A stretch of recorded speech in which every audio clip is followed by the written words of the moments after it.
A sold-out full house here at the Superdome in Louisiana. The Saints, they started slow, but they've got a new attitude, a powerful run game, and a vision of the postseason. Meanwhile, the Tampa Bay Bucs, the Super Bowl pirate ship, is listing badly and teeters on the edge of playoff elimination. It's an NFC South matchup, the 5-7 Tampa Bay Bucs and the 6-6 New Orleans Saints. Hello, everyone. Ron Pitts along with Tim Ryan. Good to see you again. And Tim, you talk about the Saints. They started off rough. They are 6-6. They won 5 of the last 7. I think the key word now for Jim Haslett is momentum. Yeah, I think it is too, Ron. The question is, for Jim Haslett's team, can they keep that momentum going? I think they can, but I think they're going to have to finish this season a lot better than they did last year, where they really struggled down the stretch. Now, I think when you look at this team right now, unlike last year when Deuce was nicked up, he's completely healthy. He's the best running back, or at least the hottest running back in the league right now. His numbers are phenomenal, and he's getting a lot of national recognition, and rightly so. But let's give credit where credit is due, and I think that offensive line up front has really played well. You've got a nice mix of veteran leadership. You've got some young guys that are sprinkled in, and over the last several weeks, this crew has gelled. Now, as good as that running game and Deuce McAllister have been, he's going to need some help, and that's where Aaron Brooks comes in. And Ron, when Aaron is on, I think he's really, really a good quarterback. When he's off, he'll have tendency to press. He'll make some mistakes and some costly errors. He can't do that today in a playoff atmosphere against this Bucs D. For the defending Super Bowl champion Buccaneers are 5-7. They lose today. They could be out of this thing. And I think anything that has gone wrong or can go wrong did go wrong for the Bucs this year on and off the field. That old Super Bowl hangover. Question is, in the 11th hour, can they get it done? Well, I think they're going to have to play better. There's no question about that. Injuries and distractions have played a part, but frankly, when you look at this team defensively, they've not been the same. Their stats are okay, but defensive coordinator Monty Kiffin will tell you that doesn't mean anything when you're a 5-7 team. Frankly, this team has not played up to expectations across the board. Guys like Warren Sapp have underachieved. He usually shows up and dominates games in the fourth quarter. That hasn't been the case this year. Penetration, always a key, Ronnie, to try to shut down Deuce McAllister. Warren will play a major part in this game. And now the sprint question. Who is the most disappointing team in the NFL this year? Remember, you can use your PCS Vision phone by Sprint to vote, or log on to foxsports.com and vote that way. The SmackDown coming up next, the NFC South. The Bucs Saints coming up.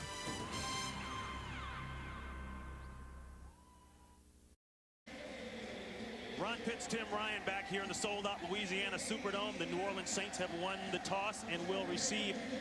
And a quick look at the NFC South standings. Both teams need a win to keep it going, and a loss for Tampa Bay, and that could be the end. Well, it's amazing. This division is really upside down in terms of what people expected coming into this season, with the exception of Carolina really playing well. But the fact is, mathematically, Tampa Bay still alive in the playoff race in New Orleans. They can get it done, Ronnie. And this is a big one here against Tampa Bay when you look at these last 3 meetings and what they've been able to do. And the rush yards are glaring, but this is the big one. It's all about the turnovers. 10 for the Bucs, 3 for the Saints in those 3 matchups. The Buccaneers are 17-6 in December since '97.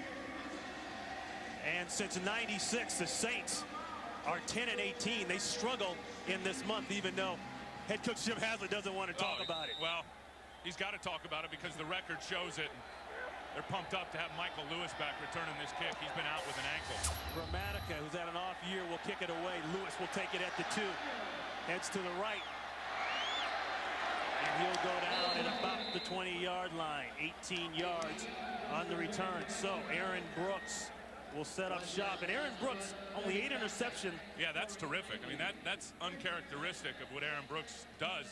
The thing is it's holding on to the football in terms of fumbling has been the key for him. Montre Holland will make his 4th NFL start today in place of the injured Kendall Jaycox, and he's been outstanding, a very strong man at the guard position, and this guy has just been superb. Deuce McAllister, 9 consecutive 100-yard rushing days. He could set a record with a 10th today. 1st and 10.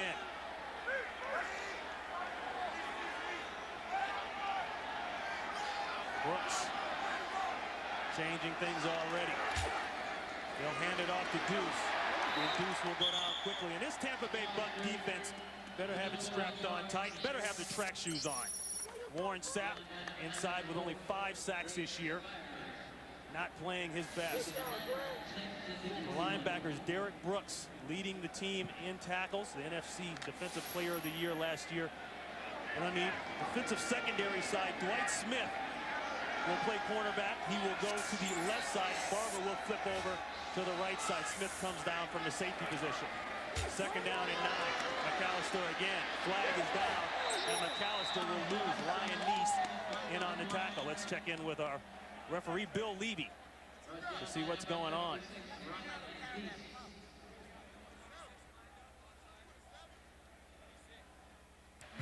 Offside. Number 26. Repeat, second down. You have an opportunity to knock them for a loss. You have an offsides penalty on the defensive side of the ball there, and Dwight Smith, and that's been par for the course with this Tampa Bay team all year long. They've come out and have not started well in games, and the penalties have really hurt them, as you see there. Really indicative of what their record is, and it's happened at the beginning of games where they've gone out and basically, Ron, made mental errors that have been key towards the end of the game when it's crunch time. They had a loss of 3, but they'll move up. That'll make it 2nd and 4. And Tim, those penalties have been on the other side of the ball too, offensively. Yeah, both sides, offense and defense, especially on offense with the holding. 8-man front for the Bucs. They guess run. They'll get past down the middle of the field.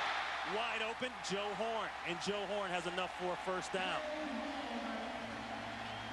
Horn has now caught a pass in 75 straight games. And they got some one-on-one matchup here on Joe Horn. Dwight Smith is just going to get out actually in the zone. They showed man, went out to the zone. Joe read it, sat down right in the middle of the field where you need to, where that window is in the zone, and got it. Especially, Tim, like we said, you bring up the 8-man. Yep. John Lynch came up looking for run. That voids the middle of the field. 16 yards on the pickup. McAllister picks his way. And that's the type of thing he does well. Finally brought down by John Lynch. He got 4. Well, I think the thing that you can do here with Deuce McAllister is he's so versatile. I mean, you can really explore with the running game with him. You can run inside, you can run outside. He really doesn't have a favorite running play. And Mike McCarthy, I think, has done a terrific job at riding the Deuce. The Deuce has been wild, and Mike McCarthy knows it, and he's given him the rock. And as you said at the open, Ron, this team's won 5 of 7 riding their running back. 2nd down and 6, play action. The quick hitter to Joe Horn. Joe Horn won't get much. Ryan Neese on the tackle. And Neese, we see him show up a lot on the film. Of course, the son of Ronnie Lott, the Hall of Fame defensive back, formerly of the San Francisco 49ers. Yeah, and a very athletic guy. I guess it runs in the genes. And Ryan Neese, a UCLA guy, and I know you like that, Ron. Very athletic. And basically came in and took the job of Dwayne Rudd this year and made it happen. Question with him is, can he stay healthy? And look at this. This is going to be a battle all day long. New Orleans very good on 3rd. Tampa defensively, they're right there as well. 3rd down and 3. It's complete to Williams, but I don't think Boo Williams has the first down. Boo Williams nice tackle. He has to know where the mark is, Ron. He has to know where the sticks are for that first down, and basically ran his route too shallow, got the ball, and Tampa was able to come up and make a tackle. He didn't have a chance. Had no chance. You got to get yourself past the sticks when you're running those drags across the middle of the field, because you know they're going to be right there to tackle you. That's how Tampa plays defense. They keep everything in front of them and depend on coming up and making those tackles. They've been good on 3rd down, as our graphic shows. Mitch Berger punts it away. Angling for the out of bounds, and look at this. That's nice. Mitch Berger, who's landed 21 inside the 20. This one will be marked at about the 6-yard line. So right off the bat, the Buck offense will have terrible field position. Back here in New Orleans, John Gruden has talked about terrible starting field position for his offense. Yeah, and here they're starting on their own 6-yard line. That has been a problem. The long field for this offensive football team, that it's not a big play offense. Brad Johnson has had a good year, and John Gruden told us, he said, hey, I'm happy with the way my quarterback has played despite the 5-7 record. They'll start on the 6-yard line. Thomas Jones will start at the tailback position. He'll get the handoff. Jones has a seam. He's out close to the 10-yard line before he's brought down by Jay Bellamy. And the rest of the Buccaneer offense will look like this, the offensive line. And these guys got to get better. And it's been a big problem all year long. Up front, they have not dominated whatsoever. Thomas Jones, as we mentioned, will get his first start this season at the running back position for Michael Pittman. A pickup of 4, second down and 6. John Gruden loves all these shifts. Get that defense back on their heels. Look at all the guys moving. They run the same play to the other side, and he doesn't get much. Nice tackle by Orlando Ruff, the middle linebacker. Pickup of 1. The defense, Darren Howard, one of their best pass rushers, should be a force up front today. Well, and you see the 2 rookies inside, Kendrick Allen and Jonathan Sullivan. Now this guy, Orlando Ruff, has to be the player to control the middle of the field in the run game like you saw in that last play. Jay Bellamy having an outstanding year at the strong safety position. Brought him off tackle on the team. Yeah, there's Darren Howard's cast. He broke that thing and dislocated it first game of the year. Just had the pins removed not too long ago. He's up there playing at a high level. 3rd down and 5. They run it again, and Thomas Jones rips off a nice run, and that should be a first down. Thomas Jones is getting the start here, Ronnie, because John Gruden wants to audition him and basically evaluate him now in the next 4 weeks and see what he can do. Just the power lead up into the hole. Nice block there on Derek Rogers. And then it's Thomas Jones. And again, you know, he's under contract through the end of this year. And I think this is a big evaluation process here now in the next 4 weeks, whether or not they're going to give this guy a new deal and bring him back as a Buccaneer. 12 yards on the carry, good enough for a first. Pittman checks in at the tailback. There's Pittman. The man with the high socks gets a couple. Sometimes that's the only way you can tell the 2 apart in a quick shift. Yeah, they look a lot alike. They both spend a lot of time in the weight room, as you can tell. And Michael Pittman, despite, you know, all the criticism that he may get in the national airwaves and in the media, he's actually played pretty good. 4 straight years, over 1,000 total yards for him. And he goes after it. He only knows one speed. I mean, you watch him run, it's either a big hit, it's a big run, or it's, I mean, something. This dude is going 120% all the time. There's one of those penalties we talked about. Full start. Number 60, offense. 5-yard penalty. Second down. Cozy Coleman. And the offense came into the game with 917 yards of penalties. Watch Cozy here. There's no excuse for this. Offense knows the snap count. You're supposed to remember it in between the time you break the huddle and walk to the line of scrimmage. A funny thing happened on the way up to the line of scrimmage, Coach. And there we were talking about most those penalties. In the NFL. There they are.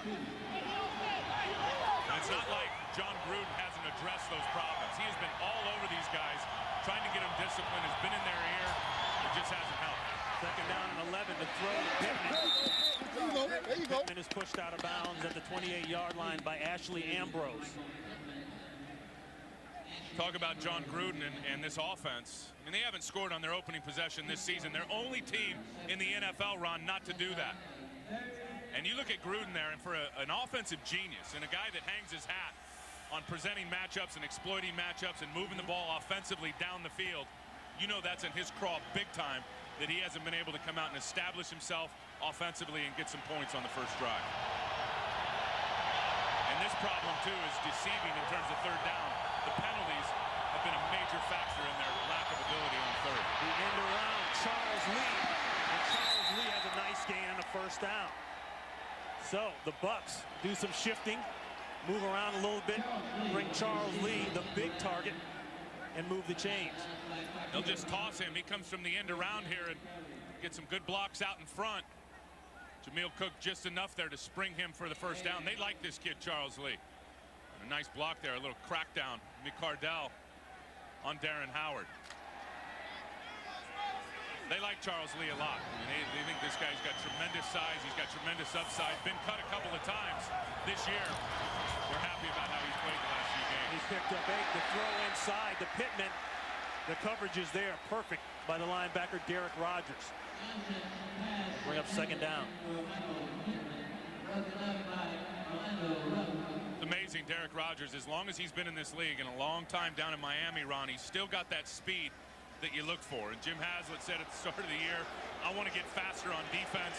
This is one of the major acquisitions. They'll use him in blitz. Very good cover guy. He'll get back and cover running backs and tight ends. And Haslett's been happy with his play. Jones checks in. Jones, the cutback. Kenny Smith is there for the tackle.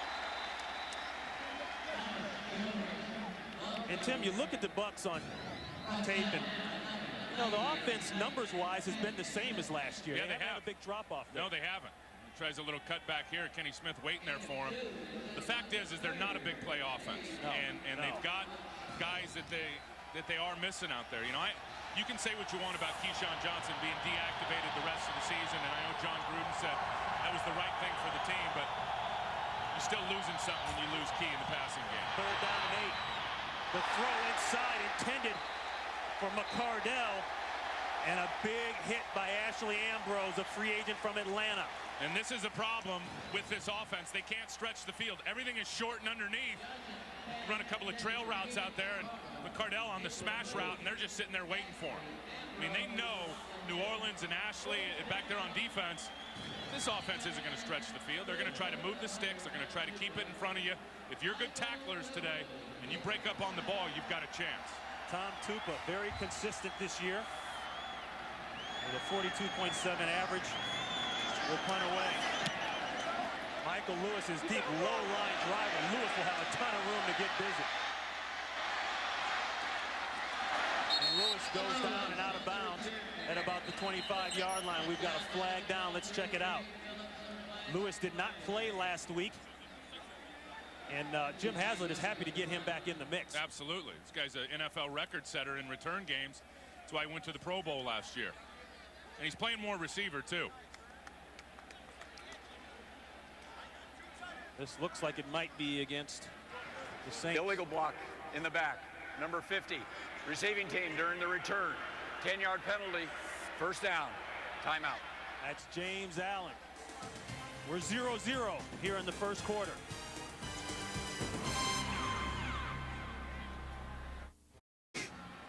Well, Ashley Ambrose was forced to take a seat on the bench earlier in the season after coming here free agency from Atlanta, but making big plays like that will keep you on the field. It's pretty funny how someone lights a fire under your fanny and you start playing, and he has come out here and really has been played well over the last 5 or 6 games. So the Saints will take over 1st and 10. Ball at the 14-yard line. McAllister trying to push the play. And let's go back to that last 3rd down play. Excellent job by the Saints. And what they do is they'll get this little bunch formation with these 3 guys to get these guys to back off. Watch Ashley Ambrose out here. He's got the outside guy. You've got the linebacker who's going to run in coverage on the running back. But look at Ashley. Watch him here. There's the sticks. He knows he just has to come up and make a tackle on McCardell and lays a nice shot down.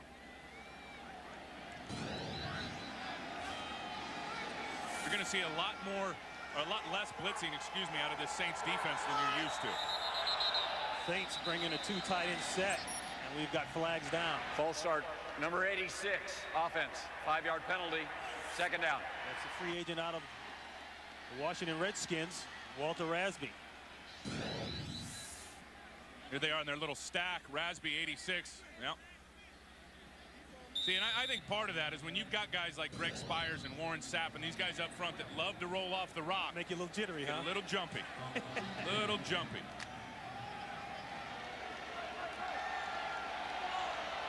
I think it'd be a good idea if Walter buckled up his chin strap. 2nd down and 12. Rasby in motion. The screen, Deuce with a nice catch. And Deuce is loose out to the 20-yard line. Finally brought down by Dwight Smith. Warren Sapp got some good pressure. Aaron Brooks did not want to get rid of this football, but he had to. Watch the pressure as Sapp gets up inside. Aaron Brooks gets rid of it. It's a little low, but Deuce is able to grab it nice enough there from Montre Holland to create a little crevice for Deuce to get past Derek Brooks. And now you're sitting in 3rd and 4. A lot more manageable, Ronnie, than 3rd and 8 or 9.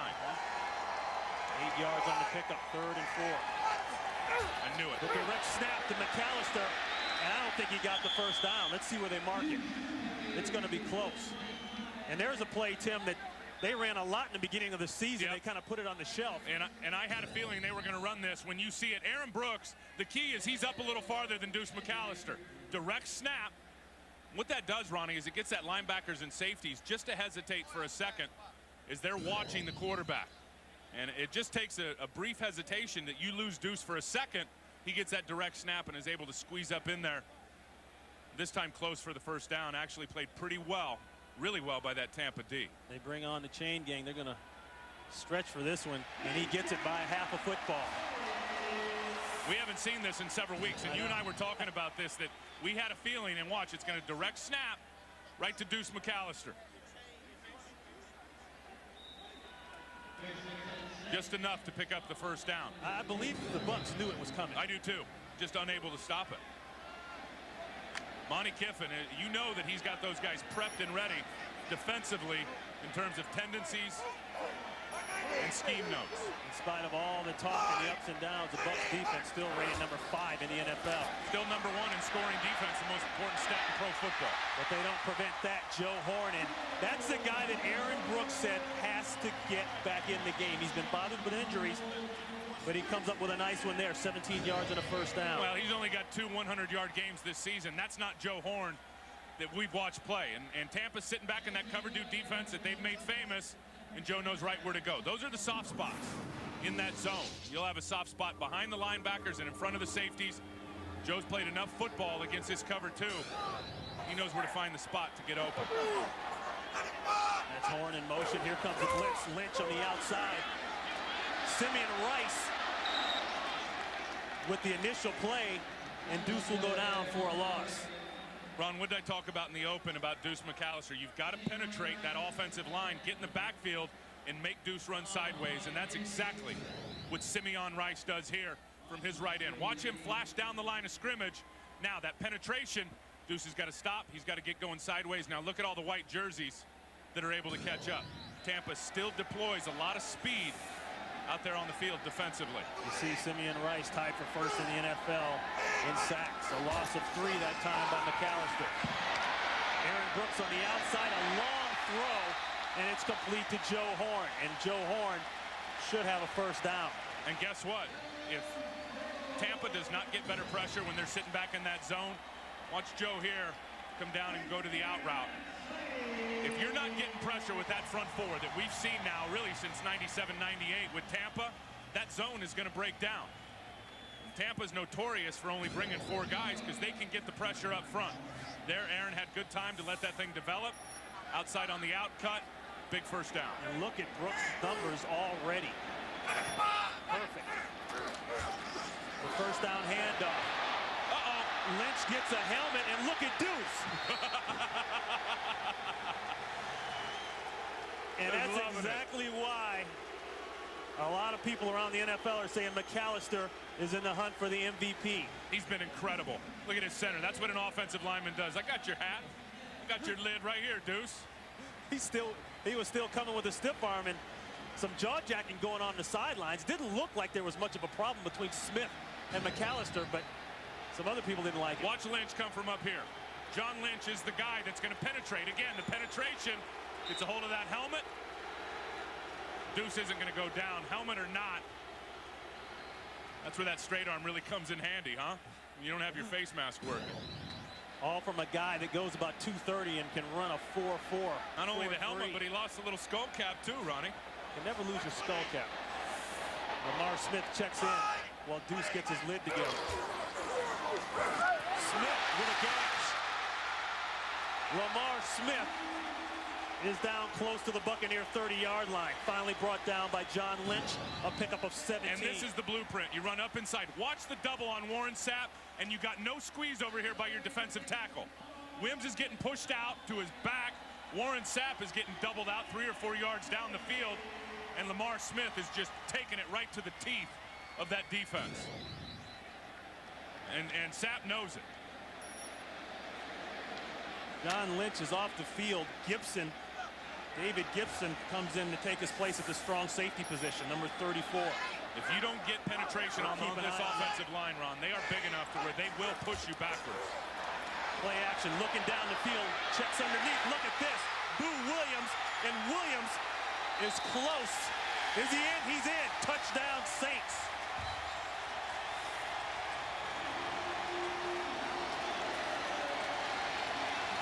Boo Williams with his 4th touchdown of the year. Look at the time that Aaron Brooks has again. Look at what they've got these guys just stymied. Sapp, Booger McFarland, nobody there. The zone breaks down, And then the terrific effort from Boo to get in, and his quarterback is loving it.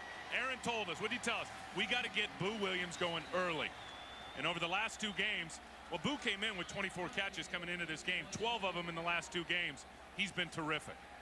31 yards, Brooks to Boo Williams, and the Saints get on the board first. John Carney will come on to add another one, and he does. So with 1:39 here in the first quarter, the Saints put a nice drive together with the help of McAllister and no helmet, and they go up 7-0.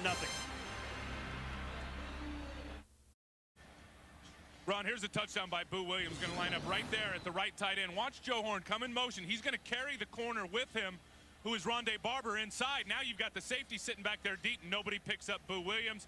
He runs free, and there was a break in the coverage somewhere back there for Tampa Bay. I mean, Boo Williams is wide open. And I would imagine you got Jermaine Phillips there, second-year pro up there, number 23, who was playing zone when Rondé Barber, the Pro Bowler at corner, was over there playing man. Someone was off. Berger will kick away to Reggie Barlow. He's deep. He'll take it at the 4. Barlow with a nice head of steam. Tripped up and down at the 25-yard line. Steve Gleason with the tackle. Boo Williams, he scared the daylights out of the Bucs defense.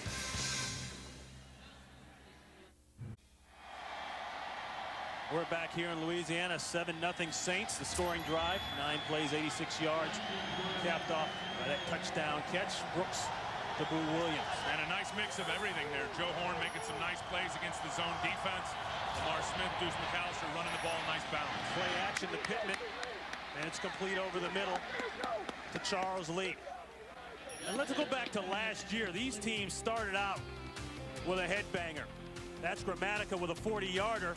They put it into overtime. And this right here, McAfee forces the errant throw and the subsequent touchdown by James Allen, and the New Orleans Saints come away with a big one in the season opener. And that led to the first of 3 consecutive wins for the New Orleans Saints. Pickup of 9, second down and 1. Jones in the backfield. He'll take the handoff. He steps over. Nice play. Nice move there by Jones, and Jones is out past the 45-yard line. A pickup of 12 and a first down. And, you know, Thomas Jones was a bust in Arizona, #1 pick. Watch this little move that he makes right here on Jay Bellamy. Whoop! Right back inside. Bellamy didn't have a prayer. And it's those types of things that pop out at you every once in a while, and you know why Thomas Jones was the #1 pick down at Arizona. We've got a late flag. Unsportsmanlike conduct against the bench. Player came out, talked to another player, went back to his bench. 15-yard penalty, first down. And Sean King came off the bench to talk to another player, and they popped him for it. How much does that hurt you, Ronnie? How much does that hurt you with these penalties in this game? You get a good, nice run, you get a nice couple of runs put together, you get a first down, and then you get something stupid like this. I mean, there's a guy that's, unless something happens to Brad Johnson, Sean King's not even going to be on the field today.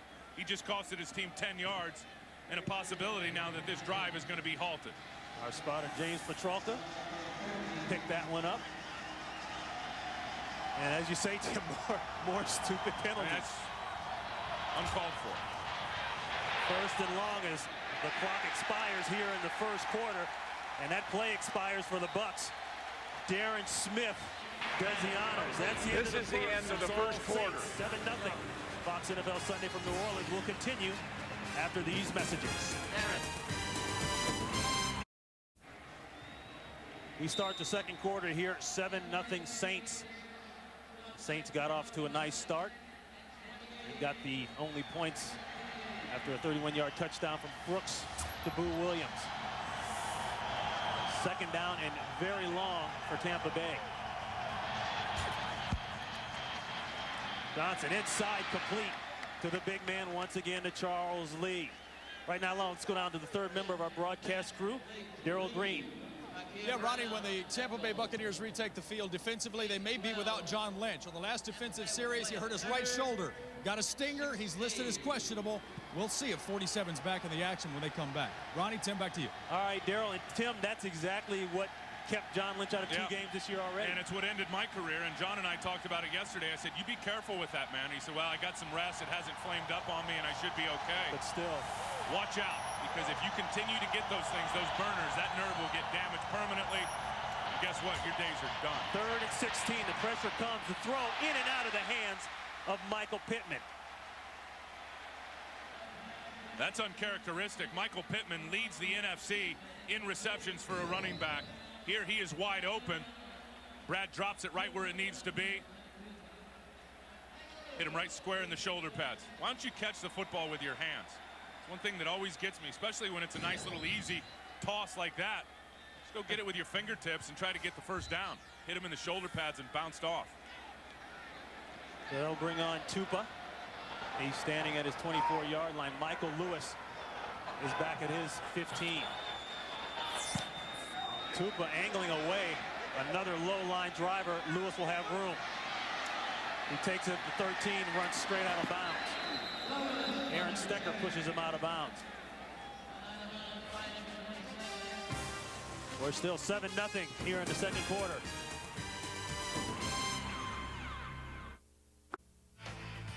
And the Tampa Bay Buccaneers and the Saints hooked up last year, the second time around, and the Saints did it to him again, Tim. This time McAllister with the throwback unis, and that was part of the second of the 3 consecutive losses. And they beat him 3 straight now, and to get him here, it'll be another clean sweep for the second season of the year. 1st and 10. McAllister doesn't get much. Look at what they've done, Ronnie, when leading after the first quarter since 2000. 18-7 for Jim Haslett. And my whole feeling is we got LaCharles Bentley down on the field down there. Come back and check on LaCharles Bentley right after this.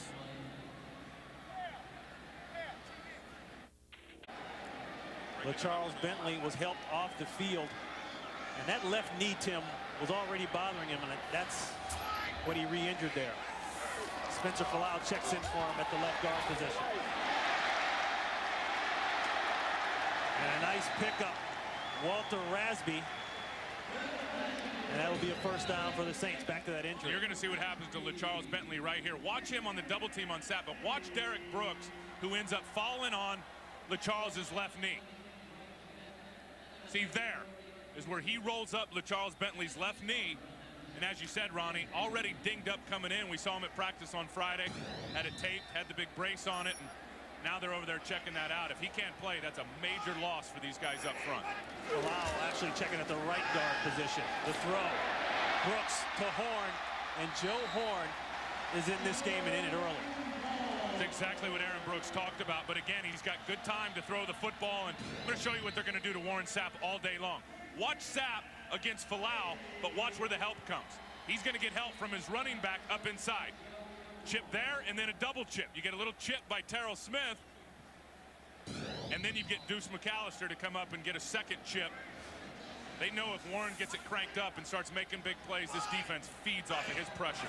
15 yards on the pickup, the toss, the Deuce with the great vision and another great run. Right now, let's check in for the first time with James Brown out in Los Angeles for this update. Ron and Tim, Bears have lost 6 straight to the Packers, trying to reverse that. Brett Favre trying to throw it away instead.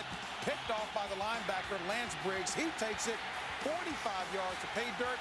7 picked in the last 3 games for Brett. Bears on top, 14-0. Ron and Tim. And the Bears still in the playoff picture. Are you kidding me? How about that? It's crazy. Look at that, a game behind Green Bay. We know about Minnesota losing 5 of their last 6. They're reeling. They've got Seattle, who's coming in to visit. So Chicago and Dick Duran still alive, as hard as it is to believe. And the way we talked about it last night, somebody at 8-8 could get in this thing. And that's the competitive balance of this league.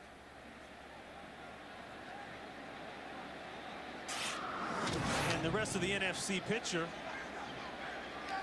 pretty much looks like this. You see the 2 top teams And remember, the first 4 division winners go along with the next 2 best records in each conference. And we've got flags down, movement everywhere. And the best chance for the Saints to get into the playoffs is to catch the Dallas Cowboys. Encroachment, number 99 defense. 5-yard penalty, first down. That's Warren Sapp inside. And here's that wild card again. And you think about that, this is the team that they've got to catch in the Cowboys. They play the Cowboys here at the end of the year. If they can win their next 3 games and the Cowboys drop one, they're at Philly, then they'll go in all set up to make it happen at the end of the season against Dallas. Now, you look at Seattle. Seattle already beat them in week 1, so they own the tiebreaker there. It's all going to come down to week 17 if New Orleans can keep this thing going. And the bad thing for New Orleans is that they've been doubled up by Carolina, so they need to not only catch up with them, but go beyond a game. Play action. Brooks in trouble. Remember now, Brooks has a bad knee as well. Partially torn knee ligament. So his mobility is not going to be good. He'll go down early. Some good coverage downfield here because Aaron Brooks has nowhere to go with the ball. Again, you only got 4 guys rushing. He's looking.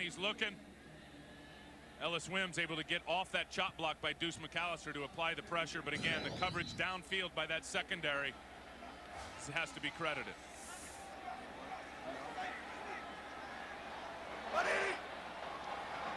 Second down and 10. Bucs showing pressure inside. They bring it. That's Brooks. Simeon Rice on the outside, and Rice will have another sack. Simeon Rice applies the pressure on the outside. That's sack number 13 on the year for Simeon Rice. And going around Wayne Gandy here, that's 2 great athletes against each other. Both nimble, both quick. Low man wins that one as Simeon gets under his pads, gets his momentum going. But the push inside, Ron, was the key. And you had Derek Brooks coming up the middle. Nowhere for Aaron Brooks to go. Look what Simeon Rice has done. Just goes past Dave Logan for the Bucs all-time sack leader. No one has had more sacks in the last 34, 35 games in this league than Simeon Rice. They throw down the middle, intended for Boo Williams. That ball looked as though it might have been tipped. It was. Warren Sapp applied the pressure. It looked like it was tipped by the left end. Ellis Wims, who's going to come around here from the outside. But see, once this defense smells blood, they start coming after it, and that's exactly who tipped the ball, Wims. I told you early, this defense feeds off of pressure. They feed off getting in the backfield, hitting quarterbacks, hitting running backs, tackle for loss. The more they get, the more contagious it is.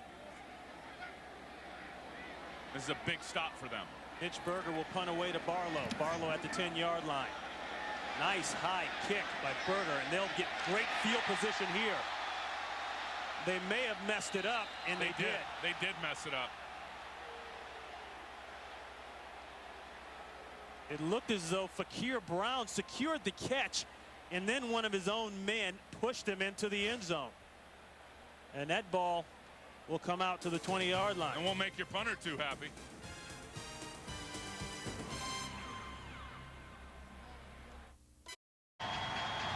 We're back. 10 minutes left here in the second quarter. A quick throw outside intended for Charles Lee, and it's incomplete. And the Bucs needed that nice special teams break here. Well, and this wasn't special by Keo Craver, who just runs down into Fakir Brown, who had it corralled right there at about the 2-yard line. Nice catch. And Berger is, I mean, that'll get you as a punter. That was a beautiful punt, covered perfectly by Fakir Brown. And Keo Craver screwed it up. He's got to get faster. He's got to beat Fakir Brown down there so he can be the first one to catch the ball. Second down and 10. Middle of the field, and it's complete. Charles Lee is coming up really, really big in this game so far. That's 15 yards and a first down. And we talked about his size, and this is what you do with a big guy. You run him on crossing routes. Crossing routes will break down the zone, and that's exactly what happens up in front of Bucky Jones. That is a big target, Charles Lee. He's dang near the size of Keyshawn Johnson, and that's the guy that he's basically replacing. 6'3", about 225. They'll hand it off to Jones.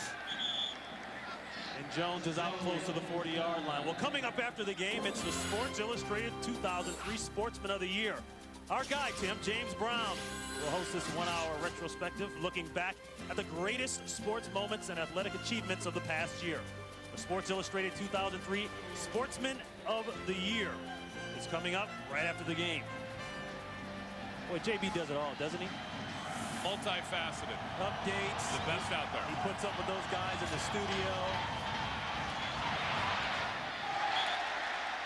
And that's Cedric Hodge on the breakup, intended for Thomas Jones.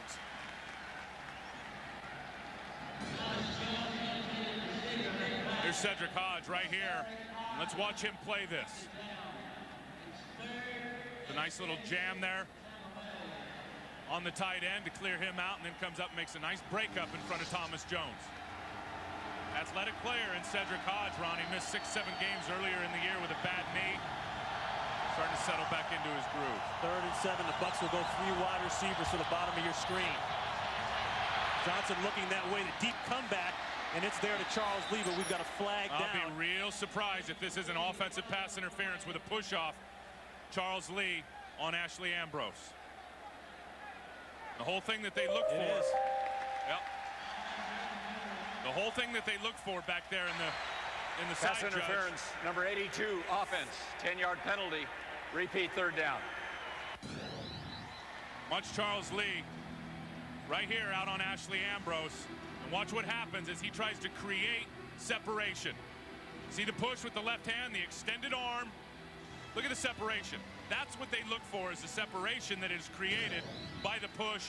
A no-brainer call by the official. Charles Lee replacing Joe Jaravicius, who went on the injured reserve list this week. In fact, he had knee surgery this week. He is gone for the season. And they've missed Joe Jaravicius all year long. They really have. Not a lot of people have talked about that, but Joe presented so many matchup problems for defenses down the stretch last year. 3rd and 16. They'll go safe and hand it off. Thomas Jones. And, you know, Tim, that's one of those where you say, hand it off, give my punter some breathing room, and let's play the field position game. Well, how about John Gruden? I mean, this offense has been pitiful now the last few weeks. Last week against the Jacksonville Jaguars, 69 yards. 69 yards of total offense in the first half of that game. Right now, they're sitting at 88. We've got under 8 minutes to go. So Michael Lewis is deep to receive the Tupa punt.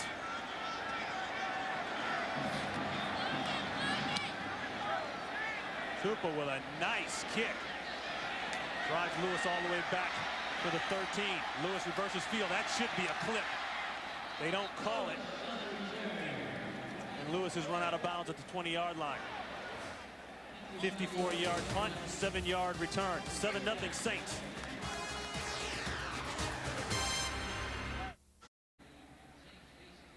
Nothing Saints. 7:37 here in the second quarter. LaCharles Bentley checks back in at the right guard position for the Saints, and that's good news for them. That's great news for the Saints, because where they've been able to attack this Saints defense is right there on the interior, and LaCharles has been a big part of that. Run blitz by Ryan Neese, and he helped blow that play up. Gibson ends up coming in for the tackle. And here's the point of attack by those defensive tackles getting pushed around in Warren Sapp and Booger McFarland. Again, Deuce just being patient up the middle and breaking tackles, but that's the area where they've been most effective. Come a little toss, try to get it back up inside to the middle of the field. But now, with Montre Holland out there, with LaCharles Bentley now a little nicked up, we'll see if they can keep it going. 2nd and 11, the cutback play. And Gibson is there again. Let's go out to LA again. Check in with James Brown. Hey, Ron and Tim, take a look. Bears have lost 6 straight to the Packers. Take a look at Brett Favre. Trying to throw it away. Ill-advised throw. Picked off by the rookie Lance Briggs. One of the outstanding playing rookies doing the Bears turnaround. 45 yards to pay dirt. 14-6. Bears in the second. Back to Ron Pitts. All right, JB. Thank you very much. This is what Tampa likes. Get you in some 3rd and longs. Now let's see what these guys can do up front. Pathan in motion. Here comes the blitz, Rondé Barber. Wide open in the middle of the field. Williams again, and Boo Williams is having an outstanding day so far. Here's what makes this thing go, though. It's the protection, 3rd and long. Watch the blitz pickup. Deuce McAllister on Rondé Barber. That was a criticism of Deuce coming into the season as a pass protector, not being able to pick guys up. There he puts number 20 on the ground. And Boo Williams, again, exploiting that zone, Ronnie, in the middle of the field. And nobody throws in between the numbers better than Aaron Brooks. Does he got some heat or what? I guess I should throw Brett Favre in there and maybe Peyton Manning, but he's one of the best. And this will be nothing. McAllister, Sapp loses his lid. You better, a flag is down. Listen to Warren. Look at Warren down there talking. Let's see if he's still talking when Deuce pops that 45-yard run. Well, so far they've kept Deuce quiet. They have, but you look at some of these. I was talking to Derek Brooks before the game, and he was telling me exactly this. You know, teams have said we haven't been able to stop the New Orleans Saints in that running game. He goes, the fact is we've done a good job on them, and then Deuce will pop one personal long foul. One. Face mask, number 65 offense. 15-yard penalty. Repeat first down. He'll end up with 99 or 100 yards. And then they'll end up saying, oh, you guys got run on by Deuce McAllister because he popped the long one.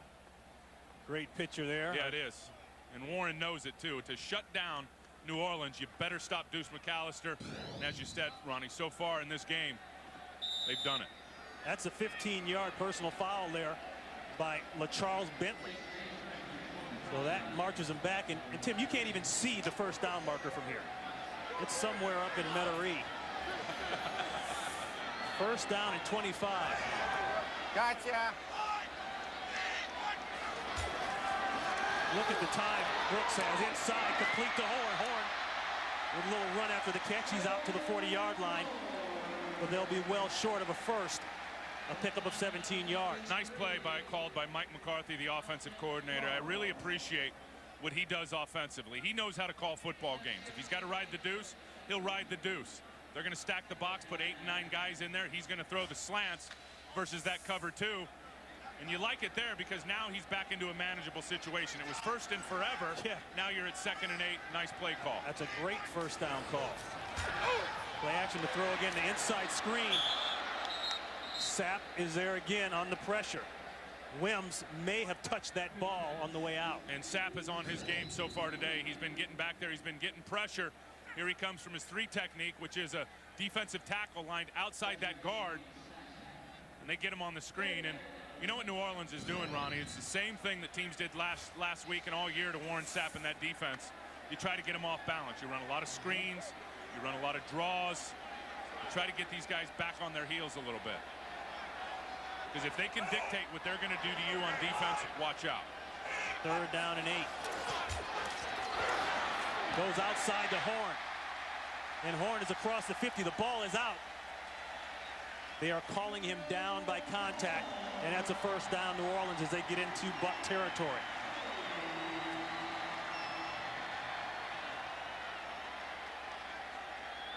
They get him out here, another one of those slants. Same first down call they called about 3 plays ago. Go right there. Oh, what a job of getting that inside leverage back. Are you kidding me? Whoa. Corner had inside protected, and Jones just gets physical and takes it back. Pickup of 12. McAllister with the toss, picking his way, and McAllister has a couple tough ones. And you can see they're trying to do some run blitzing in there. They have to. You have to. They have to. This is a big physical offensive line, and as I said in the open, penetration is the thing that you get on Deuce McAllister because you can get him moving sideways, can help your defense catch up. And so you're going to see that all game long, guys trying to get in the backfield to wreak a little havoc. And look at that. I mean, they've done a phenomenal job against Deuce McAllister. Ron is coming in 9 straight 100-yard games coming into this one. And he comes in with a 5.1 yard average. You see he's at 2 now. He'll go inside again and get very little. And Tim, talking about Jim Haslett, he didn't want to talk about it, but December has been a very rough time of the year for him. He's 6-9 as head coach here. And whether it's the new indoor facility they built that might help, or maybe they took the pads off, whatever the deal is, they struggle this time of year. Last year, it cost them a playoff. It sure did. We did that game at the end of the year against Cincinnati, You know, I think one thing in fairness to them, Aaron Brooks' shoulder was trash last year at the end of the year. Deuce McAllister had an awfully bad ankle. He wasn't on his game. This year, there's going to be no excuses if they fail in the month of December. Timeout, New Orleans. Called by the That's Saints. their first charge. Talk it Timeout. over for this third down. 7-0 Saints. Endless power. You'll find it in James Blake and in his Citizen Echo Drive. Fueled by light, it never needs a battery. It's unstoppable. Just like the people who... Next week, it's a Fox NFL Sunday doubleheader beginning with America's #1 pregame show. First, the Seahawks will battle the Rams in a showdown for first place in the NFC West. Then, the Cowboys take on the rival Redskins. Coverage begins at noon Eastern, 9 a.m. Pacific right here on Fox. The biggest stories are in the NFC, and the NFC is on Fox. Tim Ryan, you know that. Boy, there's some good matchups this weekend, huh? Oh. They're the best of the year in the National Football League in terms of matchups. Look at that. Minnesota beating up on Seattle. We expected that one. Third down and 5 after the timeout. Four-man pressure by the Bucs. Brooks throws, and it's caught. And another first down by the Saints. And a tight end again, Walter Rasby. Aaron, time to throw the football. Look at the gap in between these defensive tackles right there. Expect a draw coming here pretty soon with the way they line up. And then look at Rasby here on the scramble drill. He sees Aaron out running, sees that he's open, and now Rasby is just going to get down the sideline. And that's a 2-minute warning. We're 7-0 Saints.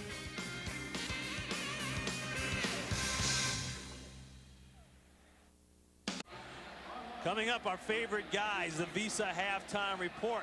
JB, Terry, Howie, and Jimmy will have all the scores, highlights, all the stuff, plus the Fox Sports ticker. The Visa halftime report coming up next. Tampa Bay challenged the last play on the field, stating that the receiver went out of bounds, came back in, and was first to touch. We'll review the play. All right, so you heard it They from had Bill the look. Levy.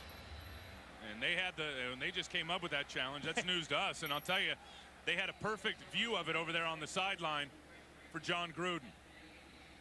You can see Gruden's and why not record take a this year. chance? I mean, 2 minutes. If he thought he stepped out of bounds, you take your challenge. Because after this, now it's all up to the officials in the replay box. This is a coach's challenge. That's right. This is a coach's challenge. Again, because it happened before the 2-minute warning.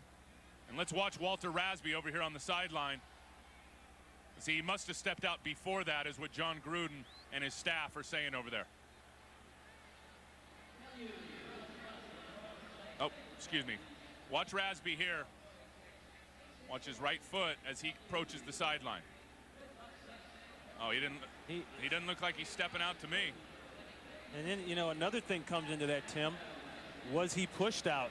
You saw a last little push there. Looks like well, knees. it wouldn't matter. Yeah.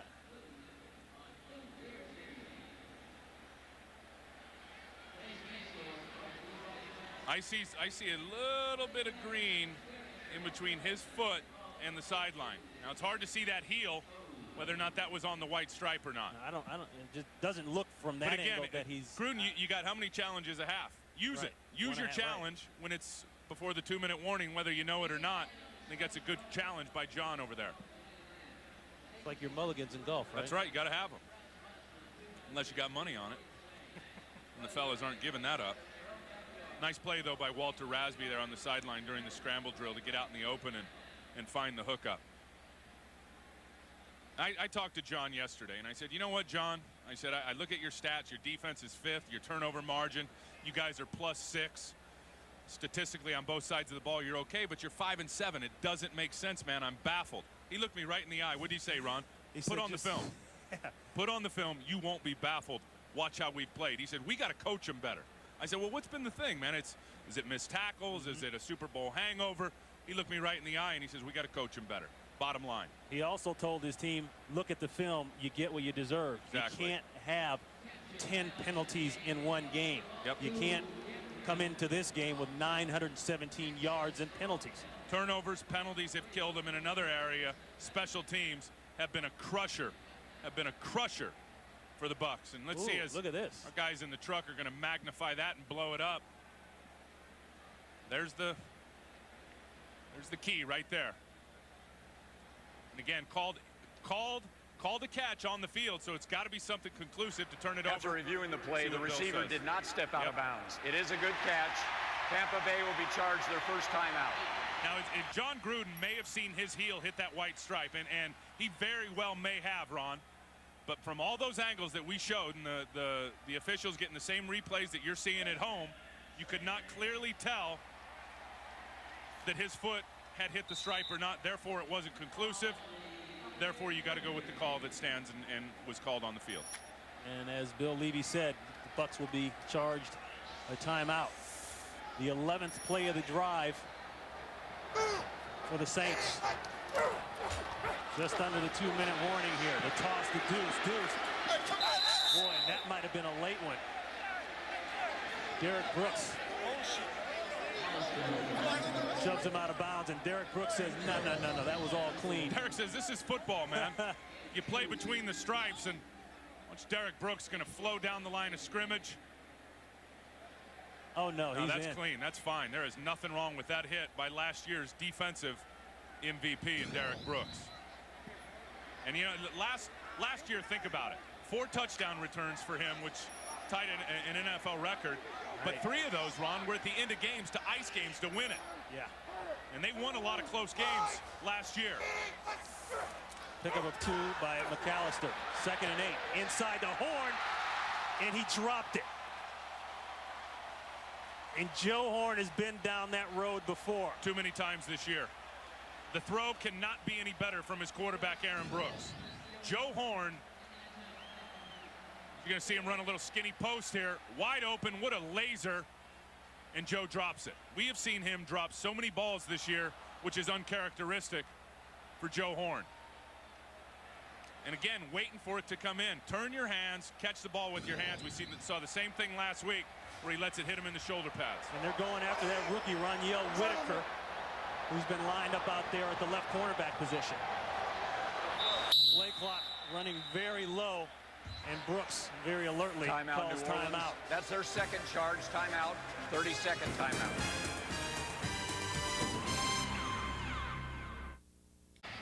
And Tim, Joe Horn had a drop in each game for like 3 games straight in the beginning of the season. Yep.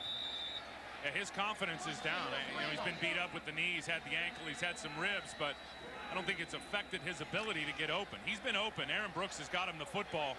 Okay. He just hasn't come down with it.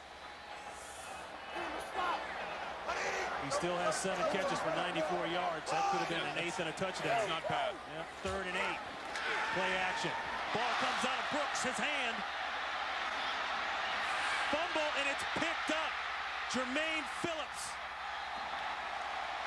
And Phillips is inside Saint territory. A huge play with 1:38 left here in the first half. How many times have we seen this? How many times have the Saints fans seen this from Aaron Brooks? When he gets back there to throw that rock, it just falls out of his hand. Now watch as he goes to throw it, he'll lose the grip, and you got an empty hand coming forward. That is clearly a fumble, and that's what I talked about in the open. He will make some costly and careless mistakes. You've got an opportunity here to make something happen just before half with momentum, already up 7-0. Now you give the Bucs new life. And you know you can't call it a forced turnover, really. No. Even though the Bucs have forced one in 53 consecutive games, but a turnover's a turnover. You still take the rock. And it's all Aaron. Jones. Face mask. That's got to be a face mask. That is. That'll be a 15-yarder, too. It's coming from both sides of the field.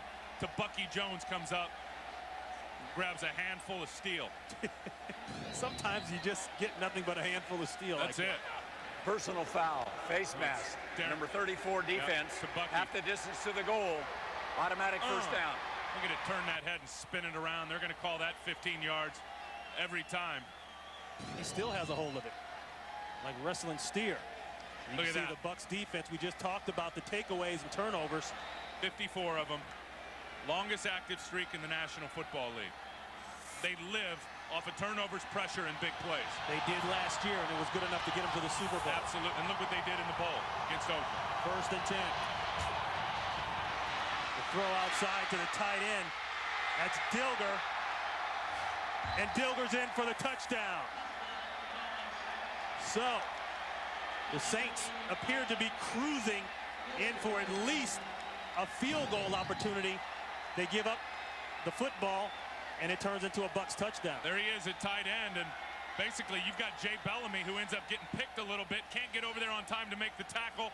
Big play for Ken Dilger, his first touchdown of the 2003 season. All after the turnover, as Aaron Brooks dropped it when he was trying to throw. 14-yard catch by Dilger and the run. And Gramatica, who's had some problems with field goals and extra points this year, he's clean on that one. So we're knotted up seconds before the half.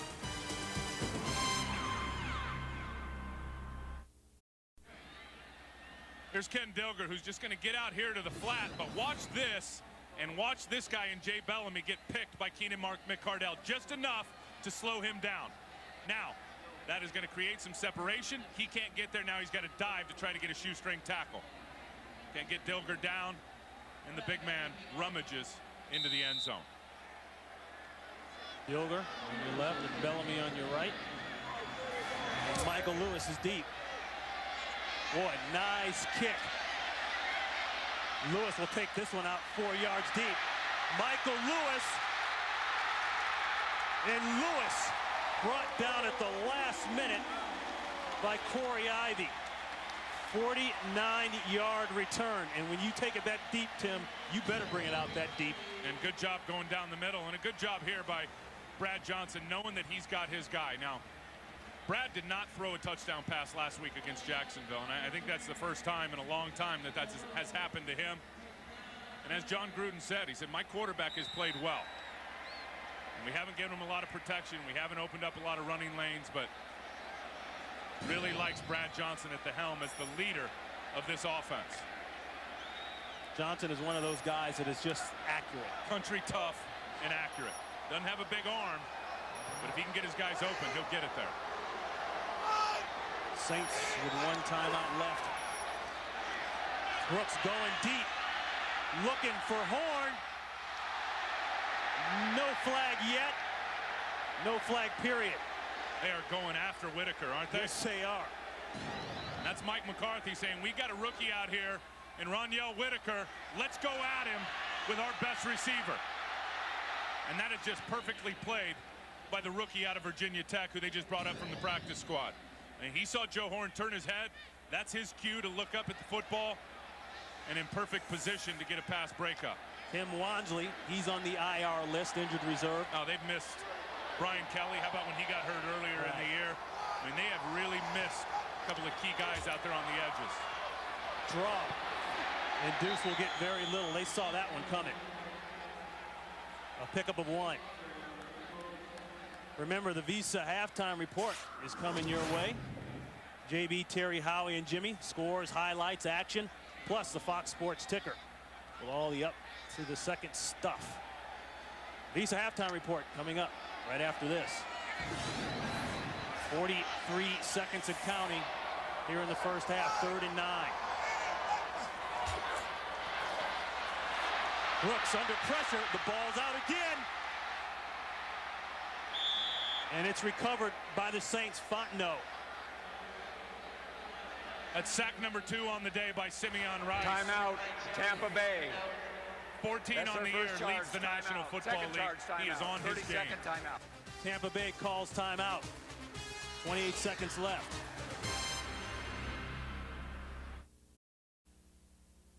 All right, we're back here for the kick. Reggie Barlow is deep to receive the Mitch Berger punt. The pressure comes and they block it. Rondé Barber has a chance to scoop it and go. And there it is again, Tim. Turnovers, turnovers, turnovers. It looked like Gibson inside might have blocked it. It was David Gibson. It looked like number 34, who they brought back to be a Tampa Bay Buccaneer this year after being gone last year. And how about that play on special teams? We talked about how poor the special teams have been all year. And watch David Gibson come right up underneath that up block and lay out and block that thing. What a beautiful job hitting that aiming point. And now his offense sitting down on the 1 yard line. Number 99 and 92 reporting eligible. Here's where he comes from, out here, and watch how he takes this thing in the air. Just lays out and makes it happen. That is a big-time play. The Buccaneers' first block punt since 2001. Play action, the throw. Warren Sapp scores. How about that? And Warren Sapp has almost been a regular there in this goal line package. He has, and he's gotten into the end zone. I don't know how for the life of me, if you're New Orleans, you don't have that covered up. Warren Sapp, when he checks into the game down on the goal line package, he checks in as an eligible receiver. He and Booger McFarland both did that on that play. You got to keep Warren Sapp covered up.